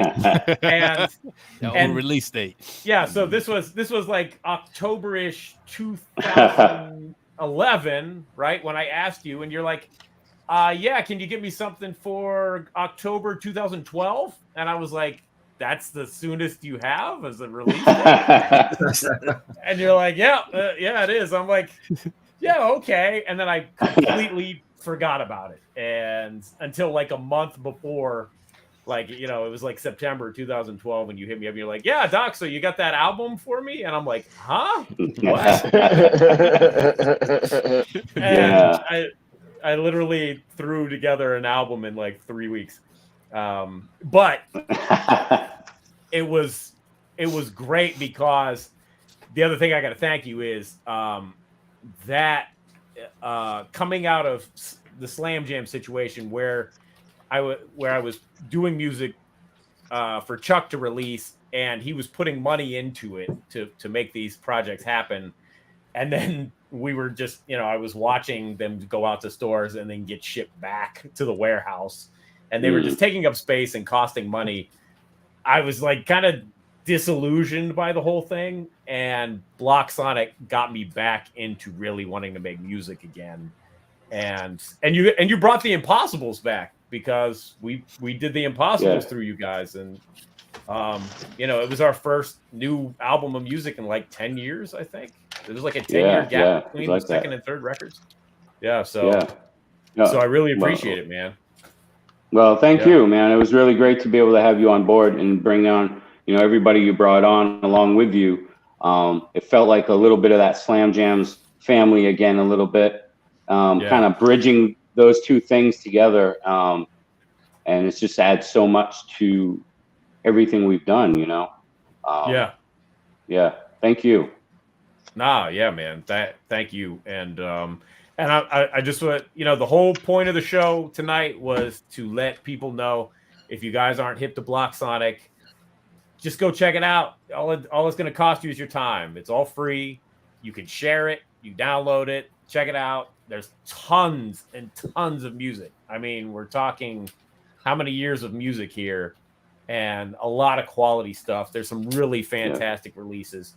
I mean, CM literally has, I don't remember now. Wait, I could look it up, but like made one of my favorite joints ever. And, it's like, and it's on blocSonic, and I never would have known it if you wouldn't have taken the time to, oh shit. He's got the blocSonic record out. blocSonic. Wow. Look at Davey. Wow. What else you got there, dude? Little Davy. It's All you in can eat. alphabetical order. Yeah. Keeps the shit in alphabetical order. And shout out to all you. Shout out to everyone that you know, Cheese Epoxy, Donnie. You know, you guys jumped on the blocSonic album. That was Yeah, dude, that was dope. great. That's a dope album. That's really great. Thank you. Yeah, thank you. I don't know if people know this, but me and Cheese named our joint after what it would be when you gave us the order of the joints, and we looked at Marley Marl's first compilation that he put. So we called it the Rebel because that was the name of the joint, the 7th joint on that record. I think we were like number 7. I didn't even know that. Wow, no shit. Yeah. Wow. So there you go. That's fantastic. Yeah, there we go. We got the control right there. Ultramag always comes prepared. Yeah. Somebody got some points. Don't you keep tallies of this stuff, yo? Yes. Yeah, but Flatlight's not here. Yeah. I see. Yeah, see Cheese going through the stacks, man. Yeah. C-Doc has kind of taken over tonight. There it is. Oh, okay. There you go. Cheese coming through. Yeah, wait, let's put it up. Takes me a second. Tomorrow. Yep. Yeah. So yeah, thank you guys. And like I said, everybody go check out blocSonic. Oh, you know what? I made a banner at the beginning of the show. There it is. Yeah. All right. And you know, it's not just hip hop. It's kind of an eclectic label: hip hop, pop, indie, rock. There's some punk. There's even some folk / country. There's just a lot of great music out there that deserves to be heard on the label. I had forgotten about, speaking of the folk / country, that the Mr. and Mrs. Smith record that I actually did a remix for, and I was like, wow. Oh, that's right. Yeah, you did. That's right. Yep. Very real quick. I wanted to ask a question. Yeah, What is the weirdest place you heard your blocSonic song on? Because a lot of people grab it and put it on videos and stuff. Mm-hmm. Yep, great question. Where did you hear your stuff on that caught you off guard? Oh man, we're in a commercial for a transit authority in Indiana. Somebody took an instrument of one of our joints and wrote a rap to it, and they did a whole music video. Really? Indianapolis. Yeah, I think Indianapolis. Yeah, I got a bookmark somewhere. I have to try and dig it up. And I don't know where I can I'll post it up on the chat part of the thing. Oh my god. That's amazing. They got choreographed dancing and a bunch of kids. Yeah, they got dancing, everything. It's like, oh, we got to see that. They put more work into it than we did making the track. That's fantastic. All right, let me see if I can find it. What about you, CM? The weirdest one was it was a rock climbing video from somebody I think in Australia. And they climb rocks. They got like different people climbing rocks, but the song that they picked for the segment that they was doing was the weirdest one because it was full of curses. It was really raw, and I was like, that don't fit with the theme of what they're doing on this video right now. TSP. I couldn't tell you. I've been in so many videos over the years. Yeah. He on that Gout City. That's what it is. Them and also the Vancouver Whitecaps. They took 2 of my songs and did a commercial for them. Wow. And a couple of short movies as well. Wow. Yeah, that's pretty much it. Donnie, I think one went to the Cannes Festival. Donnie Headsnack, you guys that find your music popping up in interesting places? Yeah. I definitely saw some like fashion show type videos with it in, was random, but I was at work one day listening to WFMU that you brought up earlier because of the FMA, the Free Music Archive back in the day.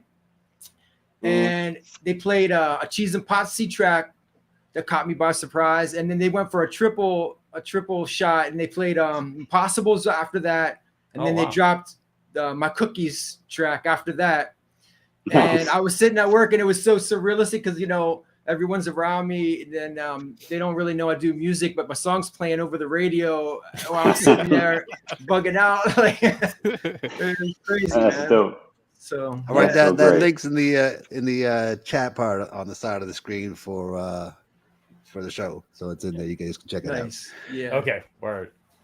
Yeah, Head Snack. Have you seen your music pop up in weird I mean, places? it wasn't specifically a blocSonic release, but our song "The New Animal," which is Chuck D is on from Regenerated Headpiece, his third album called the same, was on a Guitar Center compilation, and a Baptist church did a cover of the song. What? And put that on YouTube. That's how we found it, because we were like searching for our own stuff, and like these guys like, do That's you incredible. really wanna know? Yes, Nice. I really. And they were playing our whole stuff. Wow. They actually came up with like Chuck D was going, "Look out, come on," but they like changed it to "Look out for the new animal." I'm like, that's better actually. That's they improved it. I reached out to the guy. The guy was a professor at the University of Minnesota. We became friends. I sent him my album, which that album, if anybody has, like after 5 minutes after the album's over, there's like an 8-minute sex rhyme and whatever. And he was just like, "Oh, what's with that song at the very end?" I'm like, "I'm sorry." And no, he's like, it's not a bad song. And I'm like, okay, this guy's whatever, interesting character. But I went on, and yeah, that's the story. That's great. Yeah. Great. I remember. I haven't done the search for a long time, but I remember mine would show up in kids like skate videos and or doing bike tricks and things like that. A lot of that stuff, but nothing bizarre that I ever found. I'll have to go looking again. Jeez, now that I think about it. The ones where somebody had to actually contact us about the use, because I think it was going to end up being a commercial at some point. There was a parkour one from somewhere in Italy, and then there was some documentary in Germany about like the gentrification of some town that was getting run over. And I mean, all of them were just like instrumental ones. Nobody wants to hear what we're saying, Right. but because we do all the Max Box, all the instrumentals are there, so people just, yep, that sounds good. Yep. There was a song, but I'm trying to remember what it was. I don't remember if it was an Impossible song or what that ended up in a weed documentary. It's a documentary about smoking weed. And but they reached out to me and they're like, "Yeah, can we use this?" I'm like, "Yeah, I don't care, whatever, sure. Just make sure you give me credit." Because I've always been, I'm like cool about that shit. Just credit it properly, and I'm, whatever. Credit it properly. I had to write C-Doc permission did not slips. smoke weed when making this. Yeah, right, exactly. Exactly. Yeah. So no, but that's the thing about that's the thing is like getting the credit right, but yeah, whatever. Any other questions for our esteemed guests? Okay. Well, thank you everybody for coming through. Appreciate you guys taking the time to show up. Good to see you all in person in the cyber world. Yes. And Same place at the same time. Yep. And always feel free to keep us abreast of what you got going on. And and you can What's that about breasts? Come back. Yep. Thank you for having us. Exactly. Yep. You cut out for a second. All right. Thank you guys. Thank you. Yes, thank you. Thank you. All right. All right. Big up, C-Dog. All right. Let's try to get everybody out of here so we can end the show. And there's cheese. And the cheese stands alone. Yep. It's only right. It's only right that he froze right at the end. Yep. So I got some homework to do. Whew. I just have to say, yes. We have to do the Stetsasonic Fallen Soldiers. Oh, yeah. Are we up over 20? 20,274. Nice. Fantastic. Fantastic. Song deserves it. Pretty amazing. Yep. Yeah. That's great. Those And guys are going places. yeah, I think they got a future in this hippity hop stuff. So Yeah. And just to let everybody know, it's C-Doc again is brought to you by the Spit Slam Record Label Group. The Spit Slam record label group, a Chuck D situation. Catch us on your favorite streaming platform, on Bandcamp, or visit our official web store at spitslamrecords.com. All releases are available digitally or on CD, with select titles available on vinyl and cassette. The Spit Slam record label group. Throwback to the future sound. Yes, indeed. There it is. And also, I wanted to, speaking of Spit Slam, if you can catch me every Friday on the Andrew Don't Stop radio show brought to you by Rap Station, hosted by Mr. Chuck D, where I have the Spit Slam Jam of the Week. And this week's Spit Slam Jam of the Week, I hit the wrong button, is damn it. Let's pull it up. DJ Code Money's Can of Whoop Ass. Although I couldn't say whoop ass on the show, but yes, it's Can of Whoop Ass from the Revenge of the DJ album, which is streaming now and also available on CD at spitslamrecords.com. So go check it out when you get a chance. And 10 fantastic DJ joints by some legends and some new jacks, as I like to say.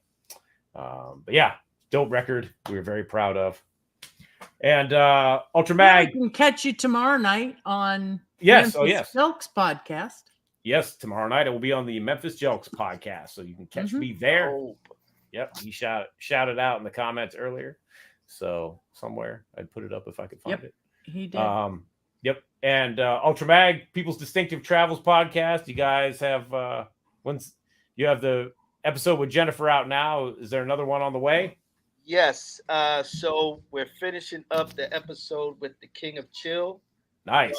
From the Alliance and First Priority Music. So looking to get that out either by the end of the month or early April. But that's going to be the next episode, King of Chill. Super dope. I'm looking forward to that one. Yeah, it's a good one. It's a good one. Fantastic. It's like Jennifer's. It's a good one. Let him know if he wants to come on. We can talk to him. Hey, I'll throw it out there. Yep. Look, you know how we do. You know how. Yeah, I know. Exactly. You know exactly. Yeah. So, So I want to thank everybody for watching tonight, and everybody watching on the replay. And we will be back next week, Jennifer. With who do we have? With certain person by the name of MC Breeze. Oh yes, that's right. L.A. California. That's We're bringing it over this way, folks. Yep. Taking it to the west side next week. Yeah, definitely looking forward to that. One of my all-time favorite records. So, yep. So join us next week. We'll be joined by MC Breeze. And thanks for everybody watching tonight, everybody watching on the replay. And we will see you later from It's C-Doc again.